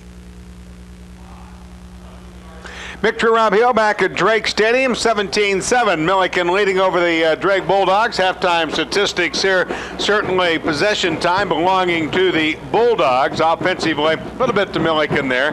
And take a look at the stats there. Total offense, 117 for Millikin, 83 for the Drake Bulldogs. The big statistic in my mind is his rushing yardage, too. Drake's got 20 rushes for 14 yards. Millikin's got 23 rushes for 85 yards. So you got a total offense of 117 to 83, and again you have Drake with 2 turnovers and Millikin with no turnovers. So excuse me, 1 turnover. And that 1 interception, of course, that created into a touchdown for Millikin. Well, we are ready to start second half play. You know, Rob, I really can't get a good feel on this one here, this football game. I thought in the early going, Bulldogs stacked up the running game of Millikin, certainly had that under control. I feel good at that point. Then they came back and had a long drive. Well, I think you have to, the real, what broke our back at first half was that long kickoff return by Mike Hall. That really hurt us.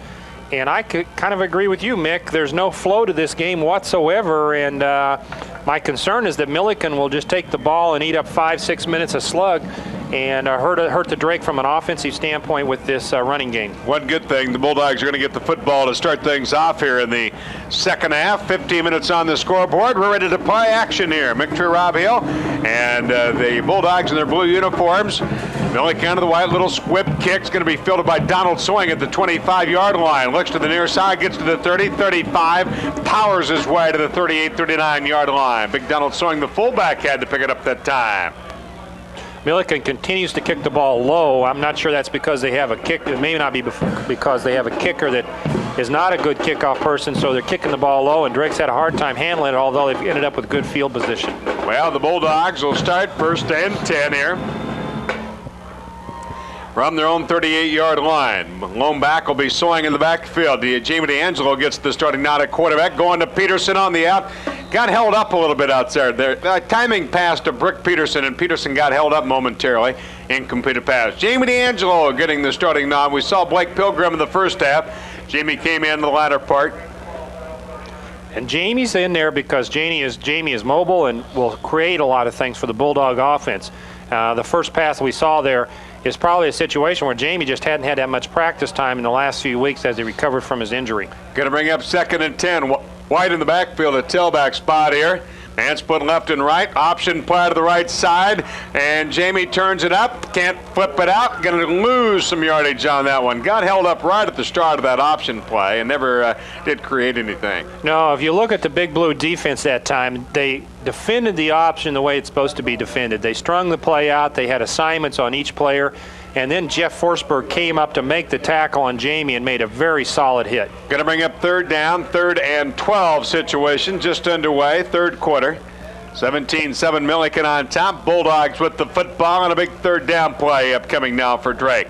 In the lineup is Kevin Milne, by the way. He's number 88. Probably tell the cleanest one on the field. He's up on the top side of your screen. On third down, Jamie, long count, back to pass, looks down the middle, now looking for Peterson. Up, got him at the 50th, right of the first down marker, depending on the placement of the football.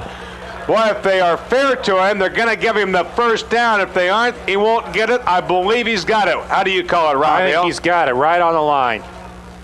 There you can see Brooke Peterson and Jamie D'Angelo at his numbers. Boy, he threw it high, too. Brooke Peterson is really the outstanding offensive player of this game so far. And if you go back and look at this play, one thing that was not shown was a real strong block by DeWitt White to enable Jamie to get the pass off. There we go. The extension of the chain says indeed he's got the first down for Drake. Just moved down to the 14-minute marker here in the third quarter. 17-7 Millikin, but the Bulldogs coming out firing now. Briley right, Sean Diggs right. Breger down to the bottom side. White and Sewing in the backfield. Back to pass again. Jamie D'Angelo looks short for Sewing. Nope, going to go over him and decided to go to Briley. Boy, Sewing was wide open. Nobody picked him up out of the backfield. Well, Donald was wide open, and the defensive back for Millikin made an outstanding play there to knock the ball down on the longer pass. But Jamie had his decision made when he rolled out. He was going to go a little bit deeper than Donald and may have not even seen Donald out there. Now they switch ends again in there. Checking into the lineup is going to be Dave Doran along with Brooke Peterson. Milne will come down to the bottom side of your screen. There's Jamie D'Angelo, number 12. Not quite as tall as Blake Pilgrim. I think Pilgrim's probably even got a little stronger arm, but well, I tell you, nobody can scramble like Jamie D'Angelo. 2nd and 10, Bulldogs are bringing a little bit of heat now. Looking, comes down to the near side, got Milne. Boy, and he had his defensive man turned around, and the safety slipped and fell. Milne couldn't get it, though. It's a tough pass to throw. You're throwing from the right hash mark across the field on a down and out pattern. In that particular case, Jamie had enough heat on the ball, but it was just overthrown. Briley in, Sean Diggs into the lineup on 3rd down and 10, facing Drake once again here. Doran will check out. 3rd down and 10. And the Bulldogs are at their own 49-yard line.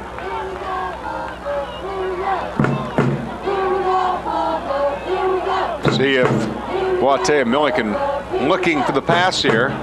Might have jumped off sides there. They might get a free play now. Jamie D'Angelo going. Oh, pass interference right there.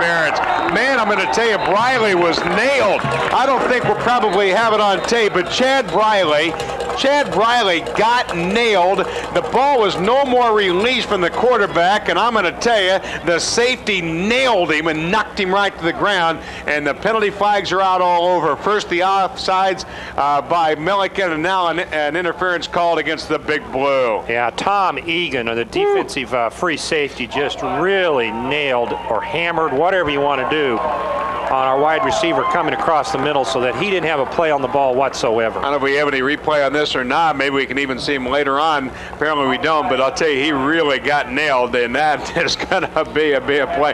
Briley got up. He was so upset when he was getting back up. He was throwing his hands into the ground, and he knew what it was going to be. Be an automatic first down here, and they bring it down to the 40, down to the 36-yard line. Well, Mick, in the first 6 or 7 plays, I don't think Drake's ran the ball but once without success. I think we're going to have a slow 3rd and 4th quarter because it looks like they're going to throw the ball. 1st and 10, Drake Bulldogs. Out of the I formation here. Now DeWitt White in motion. Goes across the way on 1st down. Bulldogs will pass again, get some heat. Screen play to the near side for Sewing. Gets down to the 35, down to the 30. Jumps over, fumbles the football, and Drake has jumped back on it at the 36-yard line. Sewing was trying to pick his way. Probably should have just ran forward because he had a couple of blockers, but he elected to try and reverse field running, and all that's going to produce about a half a yard after the screen play, the fumble, and whatnot. Well, Sean Hewitt, who was trailing the play as an offensive tackle and was not involved in the play, saw the ball pop out and 2 or 3 people miss and was able finally to jump on the ball for the Bulldogs, and we had a net 1-yard gain, it looks like. Going to bring up 2nd down and 9. Well executed play, too, by the Drake offense. Ball at the 36-yard line. It was open earlier, and they went back to it. 12:36 to go, 3rd quarter. Jamie D'Angelo, outside linebackers. Going to blitz 1. Back to pass. Has time. Looks, steps up, going long for Sean Diggs. Almost intercepted. Well, Diggs down there along with Jeff Deere. I think Yeah, Milne, excuse me. I'm not so sure that Milne might not have brought the defensive man into the area. I'm not quite sure I understand who he's throwing to, since they were both in the same area, and he was either throwing short or long to one of the either ones, and he had three Big Blue defensive players in the region and two Drake Bulldogs. It's a very scary pass to make on that play. Going to bring up third down situation. You got to think there had to be some kind of mistake there to bring That's right. both guys in the same area. Third down and 9. Millikin backs off the linebackers now. Wido go in motion. Jamie back to pass. Boy, I tell you, a little confusion from the get-go. I don't know if there was a missed count or what, but nobody got off on the right count, and that's no gain of the play.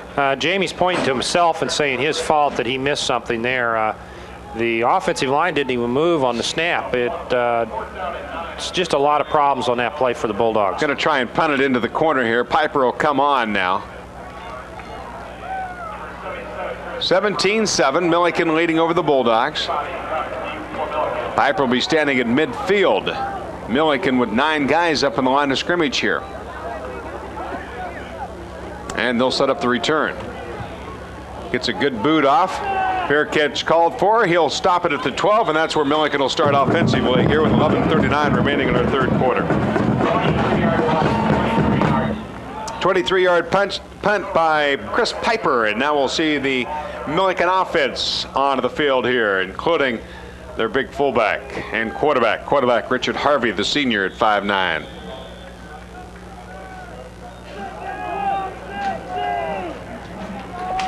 At the fullback slot, they're going to bring in Mike Bozarth back into the lineup. He's the fullback that was the workhorse that one. And Mike had 47 yards in the first half on 8 carries. All in one drive. There he gets a call again. Boy, he gets a couple more. Gets out close to the 14-yard line. A gain of 2 to bring up 2nd and 8. Dale Plussel and Dave Alders on the tackle for the Bulldogs interior linemen. And the Drake defense did a pretty good job, we all felt, in the first half. They gave up one long drive, but played pretty strong, and it's going to be tough for them because the one thing Millikin's not concerned about is throwing the ball right now. They're going to try to drive this ball right through Drake and take as much time off the clock as possible. My call, the deep back number, Tony McClain, the deep back number 3. My call, split handoff up the middle. Boy, that's all they're going to do, just power football. Great play there by Scott Sullivan, the inside linebacker for the Bulldogs. Scott read the play, met Tony McClain as he jumped, and drove him right back in the backfield. May have even allowed a loss of a yard on that play. Going to bring up third down situation, 3rd and long now for the Big Blue. Well, the Bulldogs came up a little short here. Offense. Boy, I think Drake, no doubt about it, is going to try and pass the ball. Millikin, on the other hand, they just want to run it. Same play. Yep, nothing fancy, boy. So the punt team will come on for Millikin as they unpile. And, boy, Millikin, That's no big deal. I think we have to realize that. They got a 10-point lead. And they're very happy to set on the ball. They're just going to be try to drive the ball through the Bulldog defense, and they're not at all concerned about throwing the ball or your yardage right now. So they'll punt it away. Don Dolkowski, the freshman, will be punting at his own 3-yard line as they get ready to boot. Gets a good high punt. Ed Slauson backpedals back to his 40, trying to get to the near sideline. In trouble, steps up. Ooh, man, he is nailed it.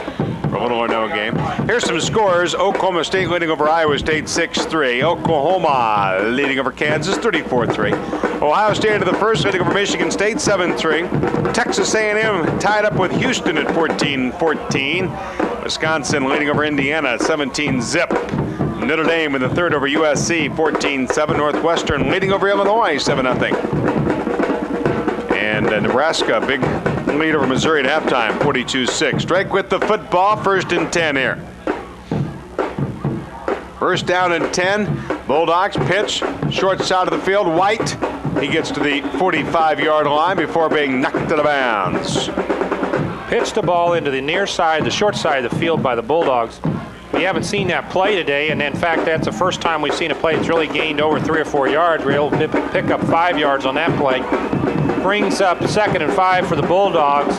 And Mick, it's encouraging to see any kind of running game we can start to generate by the Bulldogs right now. Second down and 6 now for Drake. Boy, they do like to work on that short side of the field. Quick pass play, Deshaun Diggs, one-man screen. He's trying to get to the first down, cut down to the midfield stripe. Not going to make it down there. Needs to get down to the 49 to pick up the 1st and 10. Other scores, Virginia Tech leading in the third over Louisville, 31-3. Georgia Tech in the third over NC, North Carolina, 35-14. And Baylor, no problem with TCU, 20-12 today. 1557. Well, a third down and short upcoming for Drake here. Right about the muddiest part of the field here. Boy, there's some muddy areas. Didn't even paint the Bulldog on this week, huh? Third down. Millikin with everybody up on the line of scrimmage. Schmott had got him offside leaning, but no. And he's not going to get the first down either. I'm not so sure Millikin went offsides on that one. Looked like they jumped from my standpoint. Rich Campbell made the tackle in there for Millikin. The defense made a great play. No yardage. Tony Swan, Rich Campbell, a host of other Big Blue people in there for the tackle. Brings up an interesting call, Mick. 4th and less than a yard. And Jamie D'Angelo and the Bulldogs. Jamie comes up and asks the officials, is that close enough for a measurement? They're not going to get it, and the punt team's going to come on. Jamie wanted a measurement, didn't get it though. So Piper will come on, Chris Piper. Will come on to boot it away, standing at his own 36 now. Timeout by Millikin. Apparently some confusion on their part over there. I don't know what happened. Other scores, the Iowa Hawkeyes did pick up a win today, a final 31-21. Boy, a close one with Purdue today. That's right. Purdue's not that strong a team right now.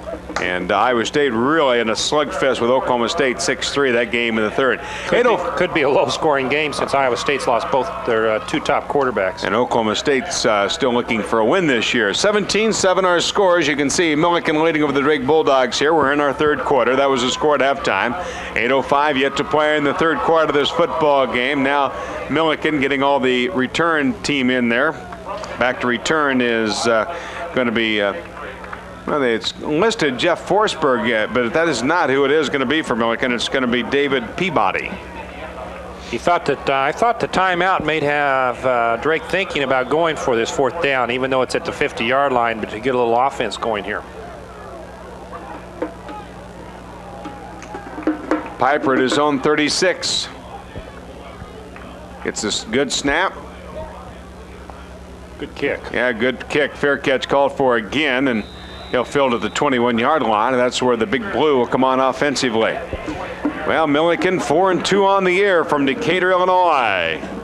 Offensive unit back out of the field, and certainly they do not hide anything. They just want to run the football. Well, the game's got to almost right now it's a slugfest. There's not a lot happening out there. The field is bad. Both teams are probably not playing as efficiently as they'd like to on offense. And Millikin is just going to try to dive the big fullback or Tony McClain up through the middle and try to control the clock right now. Bozarth back in there at fullback. Tony McClain to the tailback slot. Pitch back, McClain right side trying to turn the corner. Gets up to the 24, 25-yard line. Give him a 2 or 3. And that's it. It'll bring up second down. Steve Tinold on the tackle by the Bulldogs. Drake does a good job of really running to the ball. Steve's responsibility as that outside linebacker is to control that play. He fought off the pulling guard. He worked through the fullback and was able to make the tackle. 2nd and 7. Bulldog defense even to back out of the field. Pitch handoff, fullback. They got him right at the line of scrimmage. That's right. Dale Plussel with the tackle. I think it was Mike Bozarth, the running back, who's had 46 yards in the first half. He and Dale have met each other a number of times in this first half of the game, and right there Dale won the battle and held him to almost no yardage gained. That'll bring up 3rd down and 6. Let's see if Millikin goes to the air. I don't think so. No, I don't think either. We might see the option, but that's about it. 3rd down. Back to pass. Rolls left. In trouble. Unleashes one to Hall. Look out. Got the first down into the 40, up to the 45-yard line. Mike Hall 1st and 10 to the 47-yard line. Mick, that is why we are not coaching.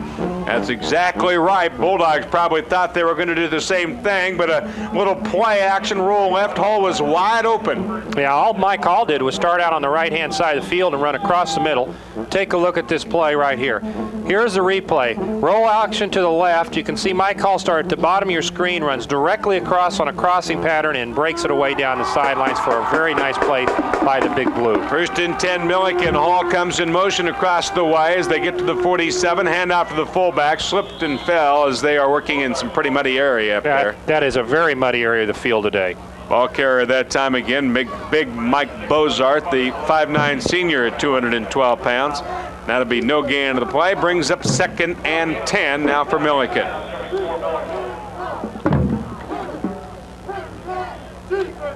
Some of the players on the near sideline as you get a shot over their shoulders onto the field here. 2nd down. They need to get down to the 44. Option handoff the fullback. Boy, there they are again. I'll tell you, it's a tough day up there. Dale Plessel once again on the tackle. And the Drake interior linemen are doing a great job of controlling this inside running game. Except for that one drive, it really has not been a big opportunity for the Big Blue. Plessel, Alters, Smothers, Kevin Beveridge, Steve Tinold, Anthony Acubino, and Scott Sullivan up front. They've just done a good job. Iowa State now tying that game up at 6-6 with Oklahoma State. 3rd down upcoming by Millikin. Audibles off of the line of scrimmage now on 3rd down. Linebackers coming in. Back to pass, gets the heat. Pass out of the far side, incomplete.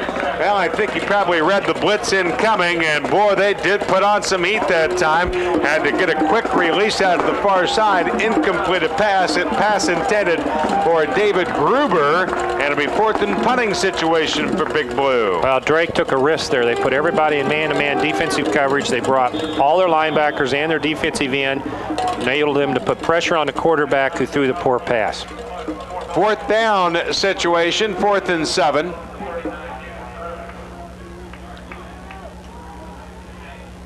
Bulldogs back deep. Slauson going to be accompanied back there along with David Gruen. Slauson with the return, tries to get clear to the near side, gets some blocking, gets they got it set up. Up to the, penalty flag coming down. There's going to be a clipping call. Man, oh man, had a one-man, all he had to do was get a block on, and they couldn't get it. Yeah, not only did they not get the block on it, they got called for clipping on the same guy right there. Yeah, Brent Voigt did. He tried to make the block. He clipped the individual right into our return person, and he was able to make the tackle. Watch the replay of the clip here, Rob. Boy, that's a heartbreaker. You can see it right here. Here he comes with the ball right there. And notice what he does. He pushes him right in, so he's able to make the tackle. I think he knew he was beaten. Boy, there's nothing right. He could do. That's right. Not anything you can do. That puts the Bulldogs back to their own 11-yard line. 10-yard punt return, and then, of course, a clipping call. It's going to move it back to the 11. Now Drake, boy. Now you got to be a little careful putting it up in the air. Bulldogs 1st and 10. They trail 17-7 with 5 minutes remaining in the 3rd quarter. White. Tailback. Jamie back to pass, has time, now in trouble, starts to scramble, tries to run the football, and he gets no gain. Well, not much to say right there. Jamie had a rollout called. We had people out in the flats who I thought might have been open, but he decided to tuck the ball away and go for the run.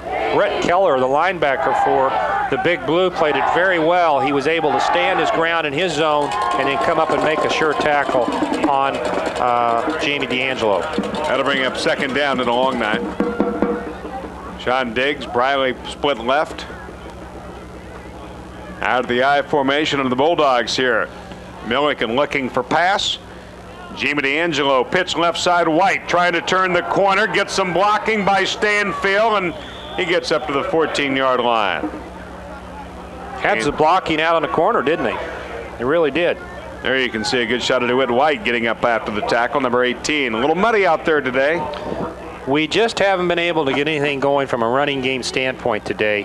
And DeWitt's been limited to very few yards, 5 yards on a carry a while ago. He picked up 1 or 2 there.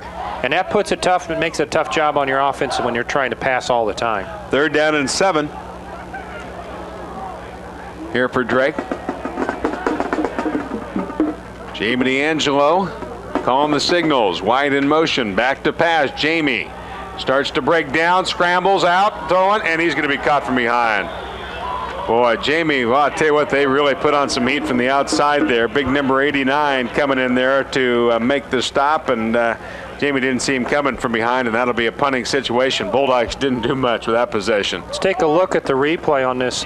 Jamie's out here. Jeremy Berger is the one who's chasing him right there. Just as he gets ready to cock the ball, he pulls it back in, is tackled for the loss. If I remember correctly, Mick, that's the 4th sack by Jeremy Berger today. Piper punting out of his own end zone here. Gets a kick, gets a little bit of a bounce here for the Bulldogs as it rolls up to midfield, and that's where Millikin will start 1st and 10. 17-7. Millikin leading over the Drake blue and white as you see some of the near side players here on the sidelines, and Millikin is going to have the ball at midfield here, leading 17-7 with 2:35 yet to play in the 3rd quarter.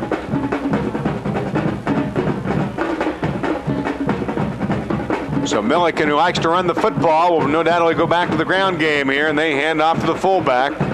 He might have picked up a yard, and that's about it. And meet Mr. Dale Plussel once again. Man, Dale might as well have he'll have more tackles in this football game than all season. He really is having a great game today, and part of that is because the Mike Bozarth, the fullback for Millikin, they keep running the same play up the middle, and Dale keeps tackling him. That's about the 4th solo tackle we've seen Dale make in the 1st and the 3rd quarter. So you have to go back to the option here on 2nd down.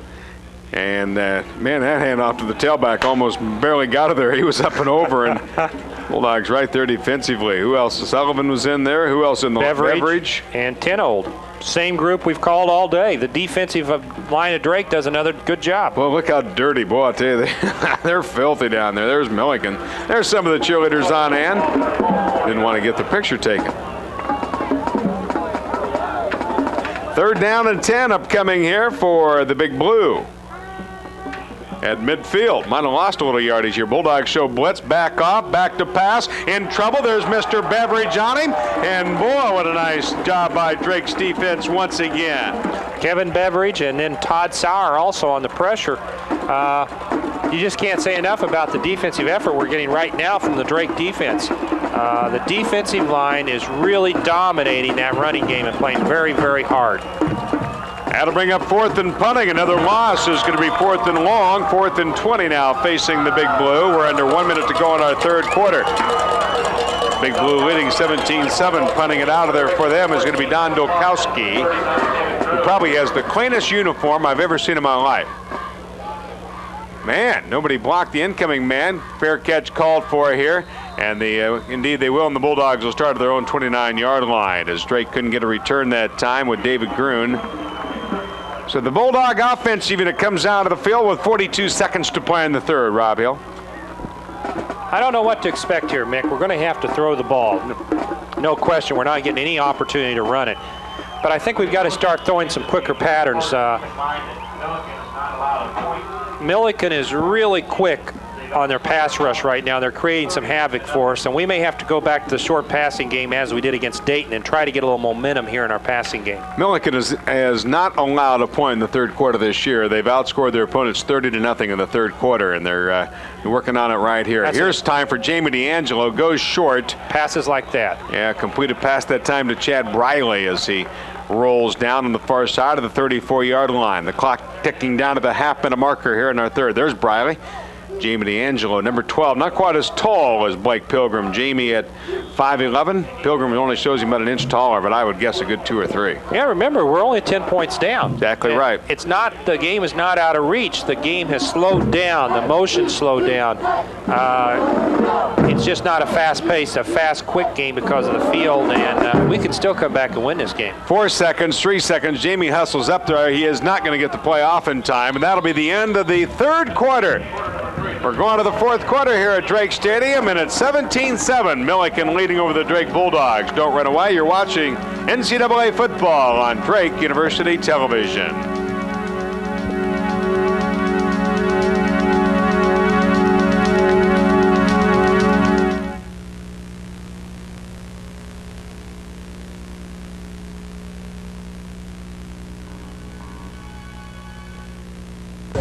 You don't have to be a full-time college student to take advantage of continuing education programs at Drake University. Small business and minority assistance, hands-on personal computer training, seminars, certificate programs, and forums will build your business skills in the insurance, information systems, marketing, and accounting areas. Join the 5,400 businessmen and women who enrich their careers with our programs each year. Victor Rob Hill back at Drake Stadium at 17-7, 15 minutes on the scoreboard. As you can see, some of the Drake sideline, and the Bulldogs with the football at their own 35-yard line. 2nd down and 5 upcoming here. 2nd and 5. White comes in motion here. Jamie D'Angelo back to pass, has time, looks going short. There it is, Donald Sewing for the first down. As he gets to the 43-yard line. Exactly what the doctor ordered. A little short pass to Donald Sewing. Certainly Jamie's getting the time back there. That's right. Jamie's getting the time, but and in that case, Donald made a nice little catch and made a couple defenders miss and picked up an extra 5 yards. 1st and 10 Bulldogs. At the 44-yard line. Peterson will go left. Brager to the right side. Jamie D'Angelo trying to bring the Bulldogs back here offensively. Millikin shows blitz. They're bringing him. Sewing up the middle, gets to the 50, down to the 45, down to the 40-yard line. Donald Sewing breaks a couple of tackles as Millikin gambled and lost on the blitz play that time, and it's 1st and 10 Drake. I think that's a good example right there of a play. Many people probably ask, why do they run fullback? Why do they run the fullback when they see him get stacked up, where the coach might see something exactly like that play that he feels is going to happen? Mick, you're right, exactly right. The blitz play that they were running that time was the exact play that Drake wanted them to run against that little dive play, which is a trap play inside, so it worked very well for the Bulldogs. 1st and 10 Drake at the Millikin 40-yard line. Drake here moving it downfield, hand off to White, big hole, gets down to the 35, driving down to the 34, 33-yard line. DeWitt White with a nice run. Nice run and a nice block by Donald Sewing. Donald is having a very good game today, doing a lot of different things. Catching the ball, running the ball, and in this particular case, he was the lead fullback, and as you can see right there, he delivered a big hit on the linebacker and he was able to spring DeWitt White free for a big gain. 2nd down and 2 for Drake as they get down inside the 35-yard line. See if they keep it on the ground on 2nd down. Pitch back, White, nowhere to be. Couldn't find anything that time. No, they couldn't find anything, and the play kind of got bobbled up right in the start of it, because when we tried to pull our offensive guard and make the block, the defensive lineman was already there, and things just didn't work from there. Other than the touchdown pass to Peterson, this is the deepest that Bulldogs have penetrated into Millikin territory. They bring in David Doran, by the way, into the lineup, so they'll go to the double tight here. And slot man to the right side. Stanfield will be the fullback here. Mike Stanfield on 3rd down. Back to pass. Got a man open. DeWitt White inside the 30, down to the 25. White says, I'm just going to run straight down the field. He gets down to the 20. 1st and 10 Bulldogs. Mick, they're able to throw the short pass. They're able to get the pass down there. Jamie's taking quick drop backs, drop the ball off to his running back or his wide receivers, and gaining 5, 10, 15 yards at a pop. There's number 18, DeWitt White there. Boy, I tell you what, after he gets the ball, he's just trying to run some people over. Kind of unusual. Yeah, it is unusual for DeWitt, but he picked up an additional 5 yards. Bulldogs 1st and 10 to the Millikin 20-yard line. Got man-to-man out of the far side. Let's see if Jamie picks on it here. D'Angelo on 1st down. Quick set, pass play, near side. to Breger, and he gets his head almost ripped off as he gets down inside the 20, down to the 17. Jeff Breger, the reception. A little bit of shoving going on, and the penalty flag coming down. They're going to call it on Drake. They're going to call it on Breger. Breger is furious.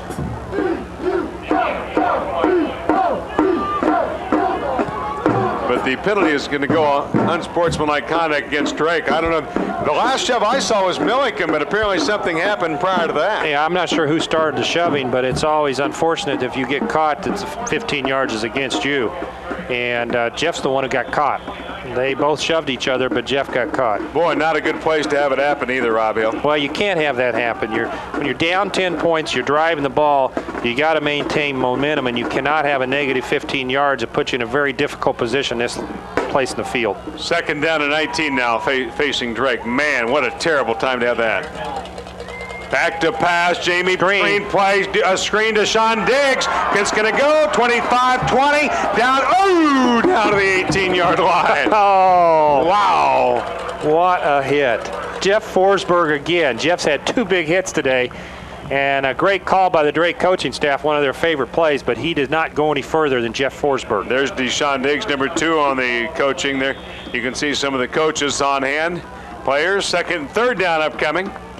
Well, we've ran that play very successfully down here close to the goal line, the little screen by the flanker, and that was a good example. Deshaun does a good job with it. Down into the 11-minute marker here in this football game. 17-7. Millikin leading, wide in motion on third down. Quick set, pass to Peterson, and he's got him down to the 1-yard line. Oh, great play. 1-yard line. Now, Millikin coaches are unhappy. I'm not so sure they didn't say he didn't run out of bounds. That's exactly what they're saying. They're saying he went out of bounds to catch and came back in to catch the ball on the far sidelines. I'm not so sure they may not be right. But the officials don't have instant replay in college football, so it's a counts and it's on the first down on the 1-yard line. Just a timing pass that time. They looked for the out, and he went long. Peterson. Great play. First and goal at the 1-yard line. Jamie D'Angelo handoff, sowing, touchdown. Drake Bulldogs. Great play to set that up. With 10:19 to play in the fourth quarter, the Bulldogs score their second touchdown of the football game and strike up the band. The Bulldogs are on their way back with still 10:19 to play in this fourth quarter. A lot of time to play, set up by the nice pattern, and we could see it up here perfectly. It was a timing pattern all the way. He threw the ball before he'd ever made the cut. For an extra point attempt upcoming by Kevin Butler here. Blake Pilgrim will hold. Here's the placement, the kick, it is up, and it is good. Makes it a 17-14 field goal type of game. Field goal for the tie and a touchdown possibly for the win. And Millikin has kind of backed things up a little bit here as they have just simply tried to run the football. There's Millikin.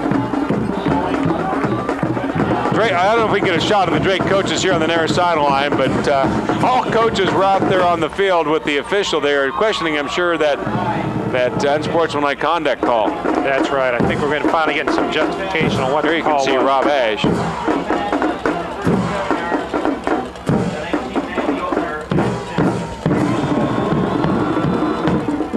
And going to go a little easier for Coach Ash because they got the touchdown. But that's right. Boy, how important that would have been. Well, the Drake was able to overcome a big penalty there, the 15-yard penalty, and put him back at second and 25 and go in to score, and that's just that's a super opportunity, and we're right back in this ball game. So the Bulldogs get ready to kick it off with 10:19 yet to play in this football game. 17-14. A lot of time left, Mick, for Drake to have several possessions. Kevin Butler kicking off for Drake. Now you're Millikin, you got to start to kind of wonder what's happening here. You don't have any momentum yet. You got a 3-point lead, and you haven't had the ball hardly all the second half. Anytime you've had it, you haven't been able to score. Hogg returns a long one clear outside the 40 to the 44-yard line. I'll tell you, he's got some speed. He's fast. He really does, and he's been one of their biggest offensive weapons today. My call. Well, Millikin, now you know what you got to think is, we had a 10-point lead. Okay, we're running the football, trying to run this clock down, but now you got to think, well, we're still up by 3, and certainly they like to run the football. We'll find out. But I think they've got to start doing other things with their offense than straight dive plays, like the option. Option play down to the 50, 45, 40, and they finally drag him out of bounds across the way at the 34-yard line. Well, the Drake defense has now got to shut them down. They can't allow them to get another 7 points to get down again. Millikin was running a very simple option play there. They've been diving the big fullback the whole day, and that time he pulled the ball, went out in the option, and had the lane, much the same as when he scored earlier. 1st and 10, first down Millikin. The Big Blue work their way down here as they work our way down to the 10-minute marker. Option handoff to the fullback. He falls forward down to the 31. Big guy gets about 3 yards when he falls. Guess who on the tackle, though? Dale Plessel. Yeah, who else? I'll tell you, they could almost room together. They've been together so much here today. They know each other well now by this end of this game. That'll be a gain of 2 or 3. Brings up 2nd down and about 7.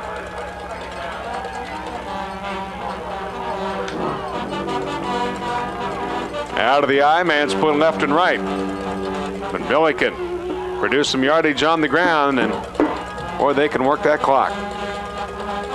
Option right side, quarterback again, big hole, 25, 20, 15, down to the 10, down to the 6. Man, oh man, Richard Harvey. He runs it to perfection, Robbio. He runs it to perfection, and the best thing he does right here is make an outstanding fake. If we've got this on replay, I think it's interesting to watch him. He puts the ball in all the way, makes that fake, and had the Drake defense buy the fake. In fact, I bought the fake. Let's look at the replay real quick. Well, we'll keep it here. It's 1st and goal at the Bulldogs 6-yard line. Harvey and company, but the yardage comes tough down here. Got the big fullback in there, Harvey. Audibles off here. Well, Bulldogs with everybody up on the line of scrimmage. Back to pass, quick set, pass play to Hall. Incomplete. Good defense. It's Lawson on the D. I think Harvey probably saw everybody up at the line of scrimmage. He saw the man-to-man out there, the one-on-one, and he's going to throw it out. No doubt about it. He's going to try to pick on Ed Slauson, and Ed's been done a great job for us all year, especially in these one-on-one situations at the goal line with a couple interceptions. And speed's not a big determinant when you're that close to the end zone. 8:54 to go in this football game. 17-14. Millikin on top. 2nd and goal at the 6-yard line. Out of the power I. Handoff, tailback. McLean trying to turn it. He gets down to the 1-yard line before being stopped. Made a nice move at the line of scrimmage to be able to get down to the 1-yard line. Mark Simon made the tackle for the Bulldogs, but now we have 3rd down and 1 for the Millikin Big Blue, and the Drake defense has really got to put forth here the effort to stop the Big Blue from scoring. 3rd and goal at the 1-yard line by the Big Blue. Go to the double tight end. Oh, they're going to have motion. That's right. Big break for the Bulldogs. Boy, that is too. Wow. Man, that is. Boy, Millikin arguing their cause out there, but now the officials meeting, trying to get the players away to. Preliminary call against Millikin. Now the discussion is just see Bud Legg come to the near side, and indeed it will be against Millikin. Boy, that's going to be a big, big call. I don't see what they're arguing. It was pretty evident from our standpoint. Boy, the guy jumped off sides. So it'll be 3rd and goal at the 6.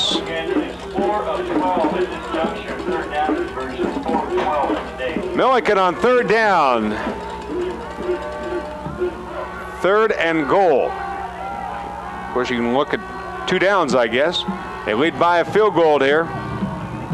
Hall split to the left side. Harvey, handoff, fullback.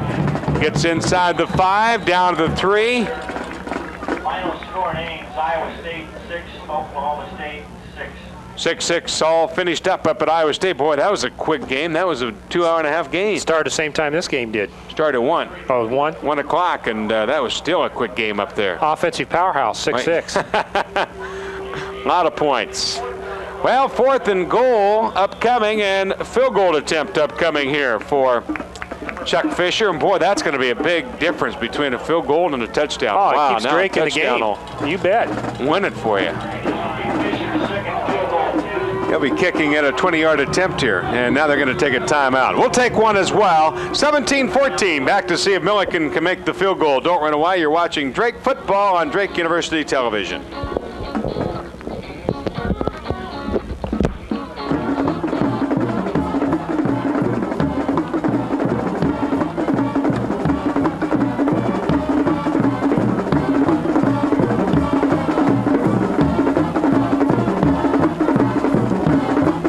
Journalism major, but I had to take a biology class last year, which I really wasn't excited about. But the professor was Dr. Rodney Rogers, and it was a fantastic class, and he really made me love biology, even consider it that I might even like it as an occupation just because he made the class so interesting. So the faculty here is really excellent. I've had an opportunity to have a lot of great professors, and you're really able to learn a lot from them and interact with them, which is really important. They're very accessible to students here. You can go right up and talk to them, and you can really get to know them. And Mictre Rob Hill back at Drake Stadium, and with 7:19 to go and a 4th and 3, 4th and goal at the 3, looking at Millikin. They are not going to kick a field goal. They're going to go for it on 4th down. Now another timeout. This one will be taken with the Bulldogs. We'll keep it here. That's a good call, though, the timeout, because Drake was confused. They had to hustle off the kick team. They brought on their defense. They didn't get the defensive signal in there. They weren't prepared, and I'm glad to see Scott Sullivan took the timeout. Well, if you're thinking of a play, Rob Hill, what are you thinking of? I run the option. I run the option, and I fake to the fullback, the big kid Bosworth, and I run the quarterback to the corner. 4th down and 3. And I kind of agree with the coach's decision here. Your defense has played well all day. You got, if you don't score, Drake is on their own 3-yard line. They got 97 yards to go. The only way they're going to do it is pass it, and as Woody Hayes says, there's only 2 things that can happen when you pass, and both of those are bad most of the time. So you get into these situations that you're not sure what will happen. There you saw the timeouts remaining. Bulldogs with 2, Millikin with 1. And a 4th down situation for the Millikin Big Blue. Here we go. 4th down, power I formation, double tied in. Boy, no doubt about what they're going to do here. On 4th down, Harvey.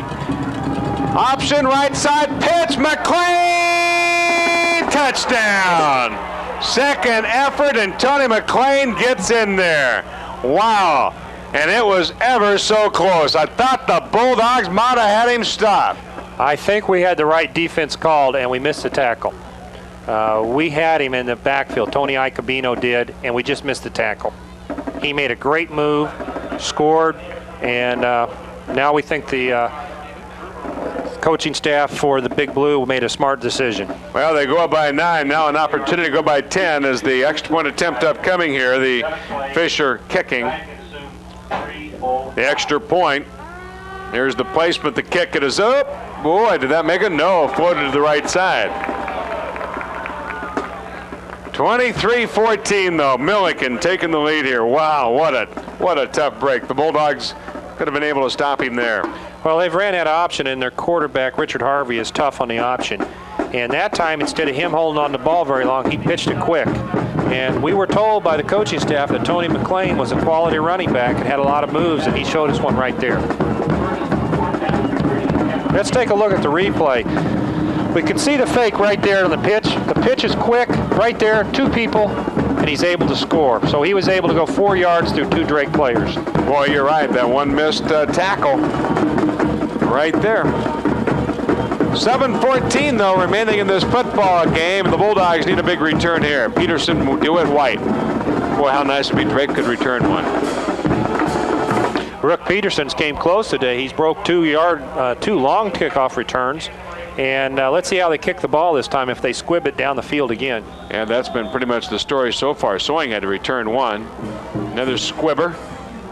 Sewing going to pick it up at his own 25, gets to the 30, 35, gets to the 40, gets to the 41-yard line before finally being dragged down, and that's where the Bulldog offensive unit will come onto the field. Mick, I just don't understand that kickoff. It's not even deep enough to really create any pressure. We're picking it up at the 25-yard line, and we've had good field position from kicks all day. So the Bulldog, 1st and 10 at their own 41, and we'll probably see Jamie D'Angelo put it up in the air here. 23-14, our score in favor of Millikin with 7:09 to play. White in motion now. Back to pass. Jamie has time. Screen play near side. Donald Sewing has some blockers, and he gets up to the 45 before being stopped there, and up maybe to the 46, a gain of about 4, and it'll bring up 2nd and 6. Very simple play. Drake's ran screens all day. The offensive linemen get out, make the blocks, and Donald's able to pick up 4 or 5 yards. So the Bulldogs pick up some on the screen play. 2nd down. Milne comes down to the bottom side of your screen on 2nd and 6. Sewing, White. Jamie audibles off here. Handoff fullback, Sewing trying to find his blockers, gets to midfield, gets down to the 49, close to the 1st down marker here. Might have picked up the 1st down. They'll eye it across the way, and I think he got it. 1st and 10 Bulldogs. Mike Board for the Bulldog offensive line really had a good block on that play. We've watched them run this trap play all year long up the middle, and Donald has done a good job with it today. They've scored. They probably had more yardage on that play today than they have in any game we've watched in the past. And the offensive line has trapped the individuals from the Millikin defensive line very well today and did a good job. 1st and 10, Drake at the 48-yard line. 6 minutes to play in the football game. Jamie, handoff, White, right side, big hole, 40, dropped the football, and Millikin's jumped on it.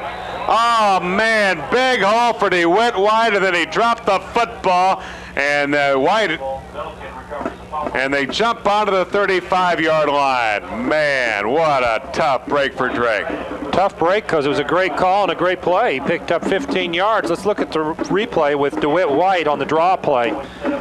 As you can see, Jamie draws back. Great blocks right there. He just drops the ball. It may have been hit, but I'm not sure that it got really pulled out of his hand. I think just somebody, he was carrying it high, and somebody just grabbed it up there, just got a hand on it, didn't get a real good shot at him. Well, big break for Millikin, though. Big break for Millikin. Here comes the Big Blue with a 9-point lead at 23-14. Hand off the fullback, breaks 2, 3 tackles. He gets out close to a 1st down as he gets out to the 44-yard line. And I'll tell you, when that big fullback starts to rumble, he really can pick up some yards. You see him unpack, and that being the backup, David Johnson. David Johnson's had some big yardage today. He's had a couple nice runs. 2nd and 1. You can see the quarterback from Millikin looking up at the clock. They're using some time now. 5:23 to play, and they got a 9-point lead. Bulldogs need a fumble or something here. 2nd down and short. Option. Oh, man. The fullback that time picked up and delivered by Dale Plessel. Hello, Dale. Dale hadn't met David Johnson very well, though, and that was the first time he'd got an opportunity to see David. Dale's just had an outstanding game on the inside for the Bulldogs. He really has played well. That'll bring up 3rd down situation, 3rd and 3. Boy, they're probably one of the worst spots of the field right now, out at the 43-yard line. 3rd down and short. The option has worked well for them. They'll run it to the left side. Quarterback is tackled for no gain. Well, the Bulldog defense holds after a 2nd down and short. Now they've got him in a 4th and 3 and a punting situation for the Big Blue. That's right. Tony Iacobino on the tackle there. He had him by his ankles and wouldn't let up. Drake was playing a few games on the defensive line with this option play, and as soon as he read option, he scraped to the outside, had quarterback responsibility, almost overran the play, but made the tackle, and now it's 4th down. 4:09 to play, 23-14 Millikin. And Millikin will have to put it away. Slauson will be the deep back. Bulldogs with 10 guys in the line of scrimmage here coming after him. They don't get to him. High boot. Slauson fields at the 24. Fair catch called for. Drake offensive unit onto the field with 3:54 to go in the football game, but they trail by 9 at 23-14.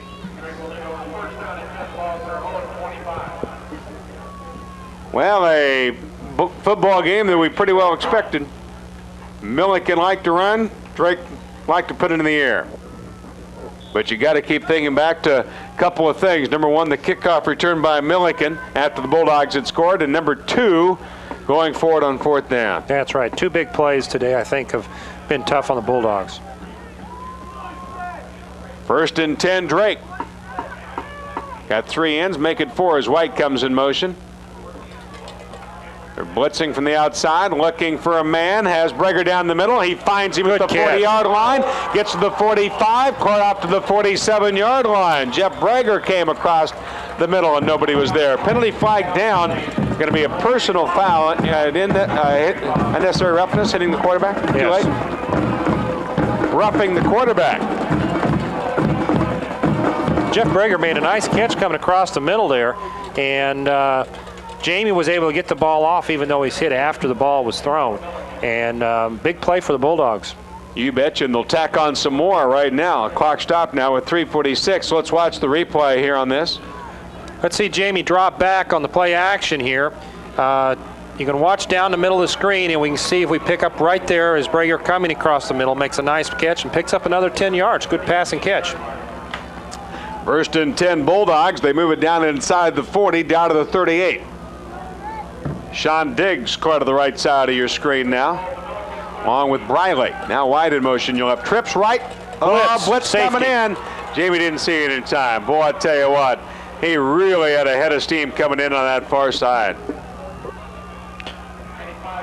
Chad Hopkins on the blitz for the Big Blue, the outside linebacker, and you could see him coming from the outside all the way. Bulldogs going out of huddle now on 2nd down. Quick pass play to Sean Diggs on the near side. He'll try to get out of bounds and does not. They keep the clock running. Now they're going to have to run another quick one. That one only picked up about 4 or 5. Coach Ash was trying to get the clock stopped. Drake went to their 2-minute offense to try to get things try to get as many plays as they can in here because they're still in the ball game, and they've got to be concerned now with a 1st down. Now they stopped the clock. Yeah, they did stop it after the play. After the officials made 2 signal calls. Oh, sorry. 3rd down. White in motion to the short side of the field. Long count on 3rd down. Back to pass. Jamie looking long. Going again for Breger down the middle. I think that's who it was intended for. I can't believe it was for Peterson. The ball looked like it almost came off the side of his hand. It wasn't a very well thrown ball. It looked like a wounded duck out there as it came off. It was really softly thrown. So a 4th down situation facing Drake. Bulldogs are working from the 43-yard line. They need to get down to the 27. If you're wondering about the time, there is an injured player for Millikin that they are helping off. So that is the reason for the short delay here before they resume. So it kind of worked in the Bulldogs' favor, a chance to think about a play here, a 4th down and 15 play. You got one in your pocket, Rob? I think you have to run the deep crossing pattern that Drake's ran so many times today in other games. I think that's the best play they have right now. White, 4th down. Millikin a rush 4. Jamie D'Angelo back to pass, has time, now steps up, throws down to the far side. Got Briley, no, incomplete. Briley was open momentarily, then had to go up in the air, and they'll have to give up the football on downs. Tried to throw the ball across from one sideline to another, which is difficult to do. And he had plenty of ump on it, but it was just a little high for Jeff Briley, and he couldn't come down with the catch. So Millikin will take over 1st and 10. This has been a quick game. Iowa State played in a 2.5-hour game today, and this one's been played in 2.5. When it gets colder, Mick, and you're a player, you want to play faster. I think you're right. They want to get out of here. I think you're right. There's Spike not happy with today. Got that disgusted look on his face, I can tell. 23-14 Millikin leading here in the 4th quarter. 2:58 to play. 1st and 10. Penalty, it's going to be a delay game on Millikin. Now that's a kind of a silly penalty there because the clock wasn't running on the change of possession.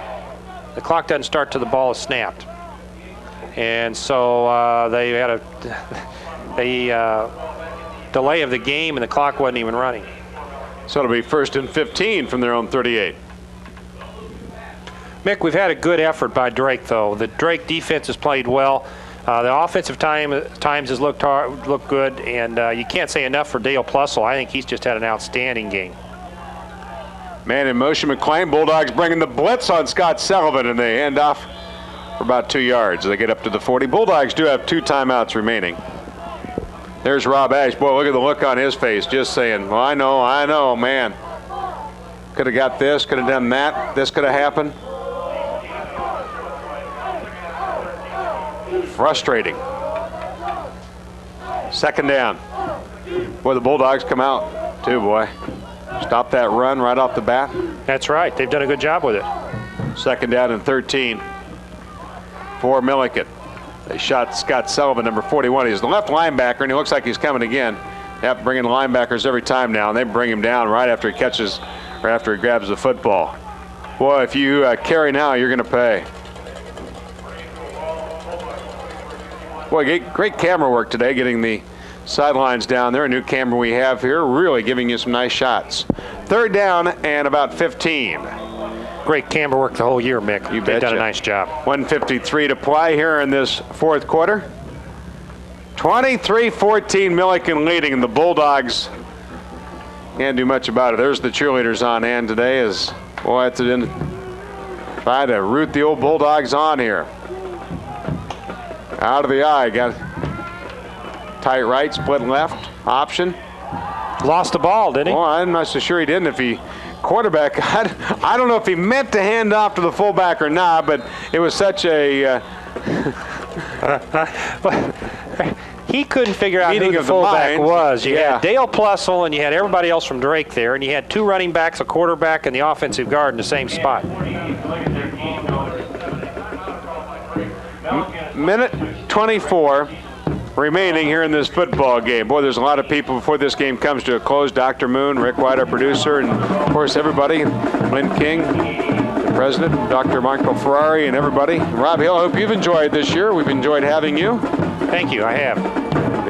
As we close out, of course, the home campaign and look on to the basketball season. Not that far off, I don't think. I don't think you want my commentary on basketball. Millikin had a 4th down situation here. Bulldogs will look for a return, trailing by 9 with 1:24 to play. Also have a couple white uniforms in there, Mick. The kicker. Got some new people in, yeah. Okowski will be standing at his own 23. 4th down situation here, and a punting situation. Bulldogs will set up the return. High punt. Slauson will try with the return, and he's going to be hit immediately. Well, you can't try to fumble the football. You can't blame Eddie because this is no time to fair catch it. You got to hope for something to happen, and boy, he took a shot too. That's right. He took a big hit. He's done a good job this whole year returning kickoffs, taking the necessary challenges he had to back there, and he got hit hard, as you can see, as he goes off the field. Well, minute 16 is what remains now on the game clock here in this football game. 23-14, Millikin leading. Bulldogs put Twins to the top side. Amy D'Angelo at the QB. White goes in motion. Back to pass. Looks, starts to scramble. Now looking. Short pass to Donald Sewing, and he fumbled the football and incomplete pass. Yeah. I think the helmet of the defensive player there, 95, must have hit the ball as it came to Donald. 95 is Chad Hopkins for Millikin. So that'll be an incomplete pass, bring up 2nd down and 10. Well, I'll tell you what, you saw the time that Jamie had, but I'll tell you, they got so many people back deep that they're really covering up things. No, they're not going to give him a long pass. They're going to give him all the short passes they want. They're only rushing 3, sometimes 4 players, and so they're dropping everybody back. Bulldogs up to the line of scrimmage at their own 30. Down by 9, though. Millikin bringing on the blitz from the outside. Jamie, pass play, down the middle, incomplete. Pass intended for Deshaun Diggs. A little bit too high. Mick, the free safety for Millikin ended up 50 yards back from the line of scrimmage that time during the play. So you can see they're not and still backpedaling. That's still backpedaling. That's right. They're not going to give up a big play. So that'll bring up a third down for Rob Ash and the Drake Bulldogs as Brooke Peterson comes on. On a fall-like day here. Third down and 10, but the Bulldogs trail by 9, and they needed something to happen. There you can see Rob Ash and the sidelines here. A few of the players on hand. Third down, White in motion again, back to pass. Jamie has time, looks, steps up, goes to Donald Sewing. He'll try to run for the first down, gets to the 40, has the first down, gets to the 45, gets to midfield. Donald Sewing not giving up by any means, and he is still pumping out there as he gets clear up to midfield. Donald Sewing made a great run right there. Blocked, got a couple blocks and was able to go forward. There you can see the replay as Jamie just kind of steps up and finds Donald about 5 yards down. There he hits him. I think it's Brooke Peterson right there to do a great block. Broke 1, 2, 3, still driving, gets clear up to the midfield strike. So a second down upcoming here as they run to the far side, pick up a couple. Get the clock stopped, got out of bounds, 43 seconds to play. Second down and 7 at the 48-yard line of Millikin. And if Drake can get some kind of a 9-point play, they're going to do it.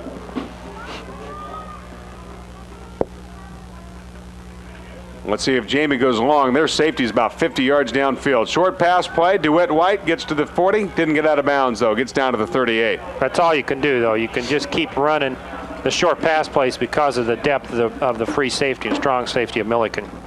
Players right up to the line of scrimmage here quickly. That'll be a 1st and 10 for the Bulldogs. They wind the clock up, 35-34. Jamie throws the ball down, so they'll stop the clock here with 32 seconds to play. Bulldogs don't care about the play. They're trying to work against the clock here with 32 seconds remaining. Well, sooner or later, I think we got to start throwing for the end zone, even if there are defensive backs back there, because there's just only 32 seconds left. We got to score twice to win this game. So you're looking at a score and then an onside kick and some kind of a miracle there as well. So Drake now faced with a second down at the Millikin 39-yard line. But boy, I think you're right. I think you got to throw one after a while. You got to just hope for something to happen, the ball to fall in your hands somewhere down the field. D'Angelo on second down, back pedals, straight drop, pass play to the far sideline, gets to Jeff Deere. Well, they pick up 3 or 4, but still that clock ticking down to 27 seconds. And that gives them an opportunity to get in the play. Bulldogs 2 final games on the road at St. Norbert and Illinois Benedictine. Third down upcoming for Drake. 27 seconds remaining, but they trail 23-14.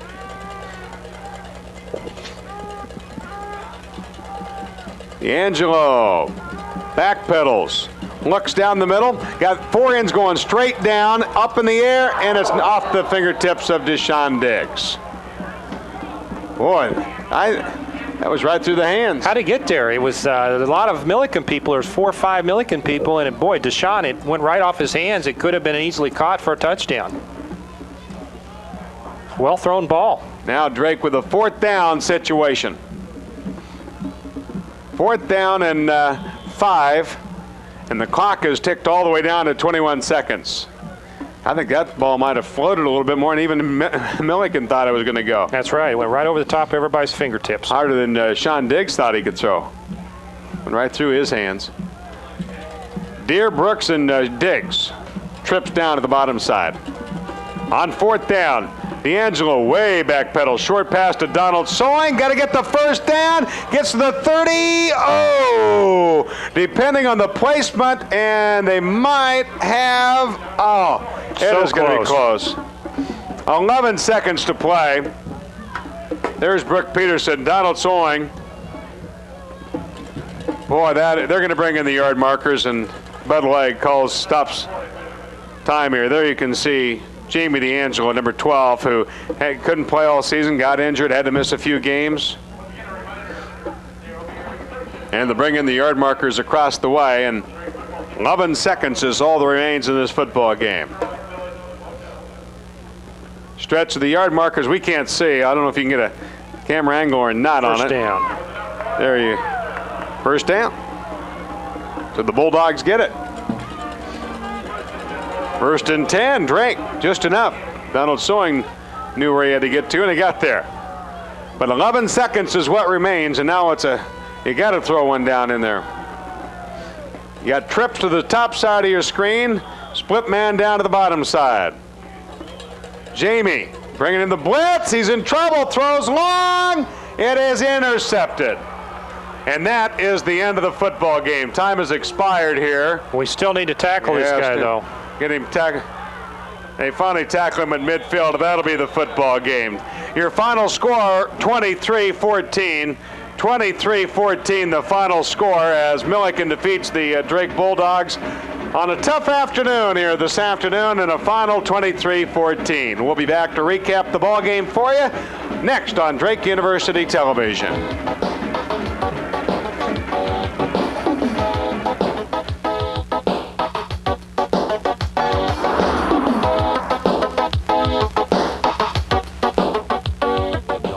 Information age gave new meaning to the expression knowledge is power. That's why at Drake University, we've designed a new computer-enriched curriculum where students learn faster,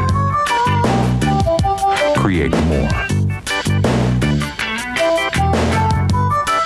and communicate more effectively. It's a challenging, rewarding environment that's given Drake one of the highest placement records in the country.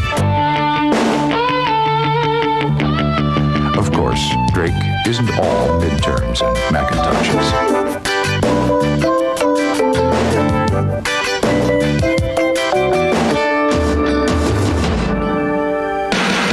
Drake University. For more information, call 1-800-44-DRAKE.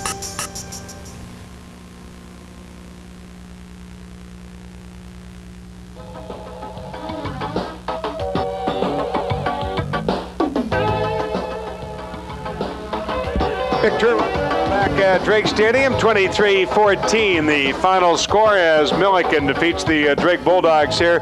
Let's recap the scoring. Millikin, a 27-yard field goal by Chuck Fisher with 5:26 to go in the first quarter. And 2 yards in 4 plays after the interception for Millikin's first score. Millikin then an 8-yard run by Richard Harvey with 13:41 to go before halftime.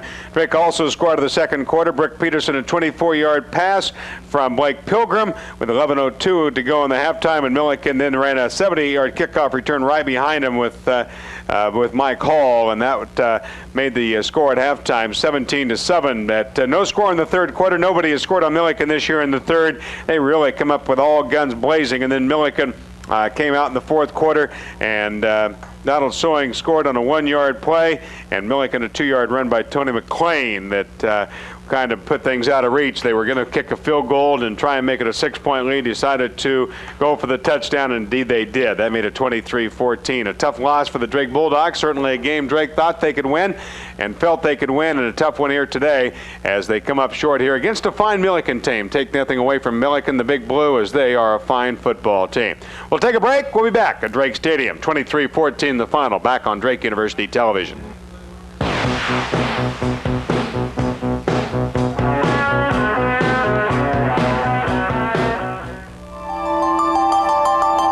tomorrow's college classroom, the keyboard will be as important as the chalkboard.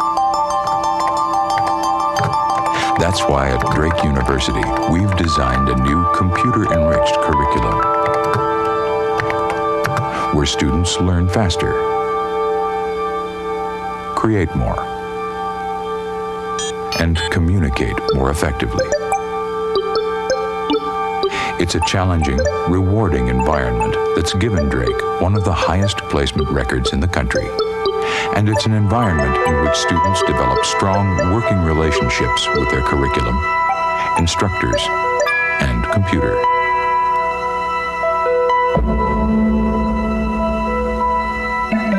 Of course, they develop other relationships too.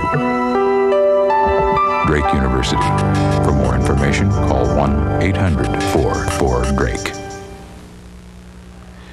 Victor Rob Hill back at Drake Stadium here in Des Moines, where the Bulldogs have just went down to defeat 23-14, the final score. Millikin winning it here this afternoon over the Drake Bulldogs, as the Bulldogs go to 2-6 on the year, and for Millikin, they advance on and they improve their record to 5-2 on to the year. The Bulldogs' final 2 games on the road as they head to St. Norbert and also to Illinois Benedictine. The final 2 road games for the Bulldogs, as you can see, Drake football coach Rob Ash making his way over to the near sidelines. We'll get some parting comments here on our final telecast. Certainly want to thank everybody that has certainly made this all possible here, all the staff and camera people and all the fine folks that help make all the Drake football games exciting and bring them in the homes for you here. So Rob Ash has made his way over. Let's go over and see Rob Hill.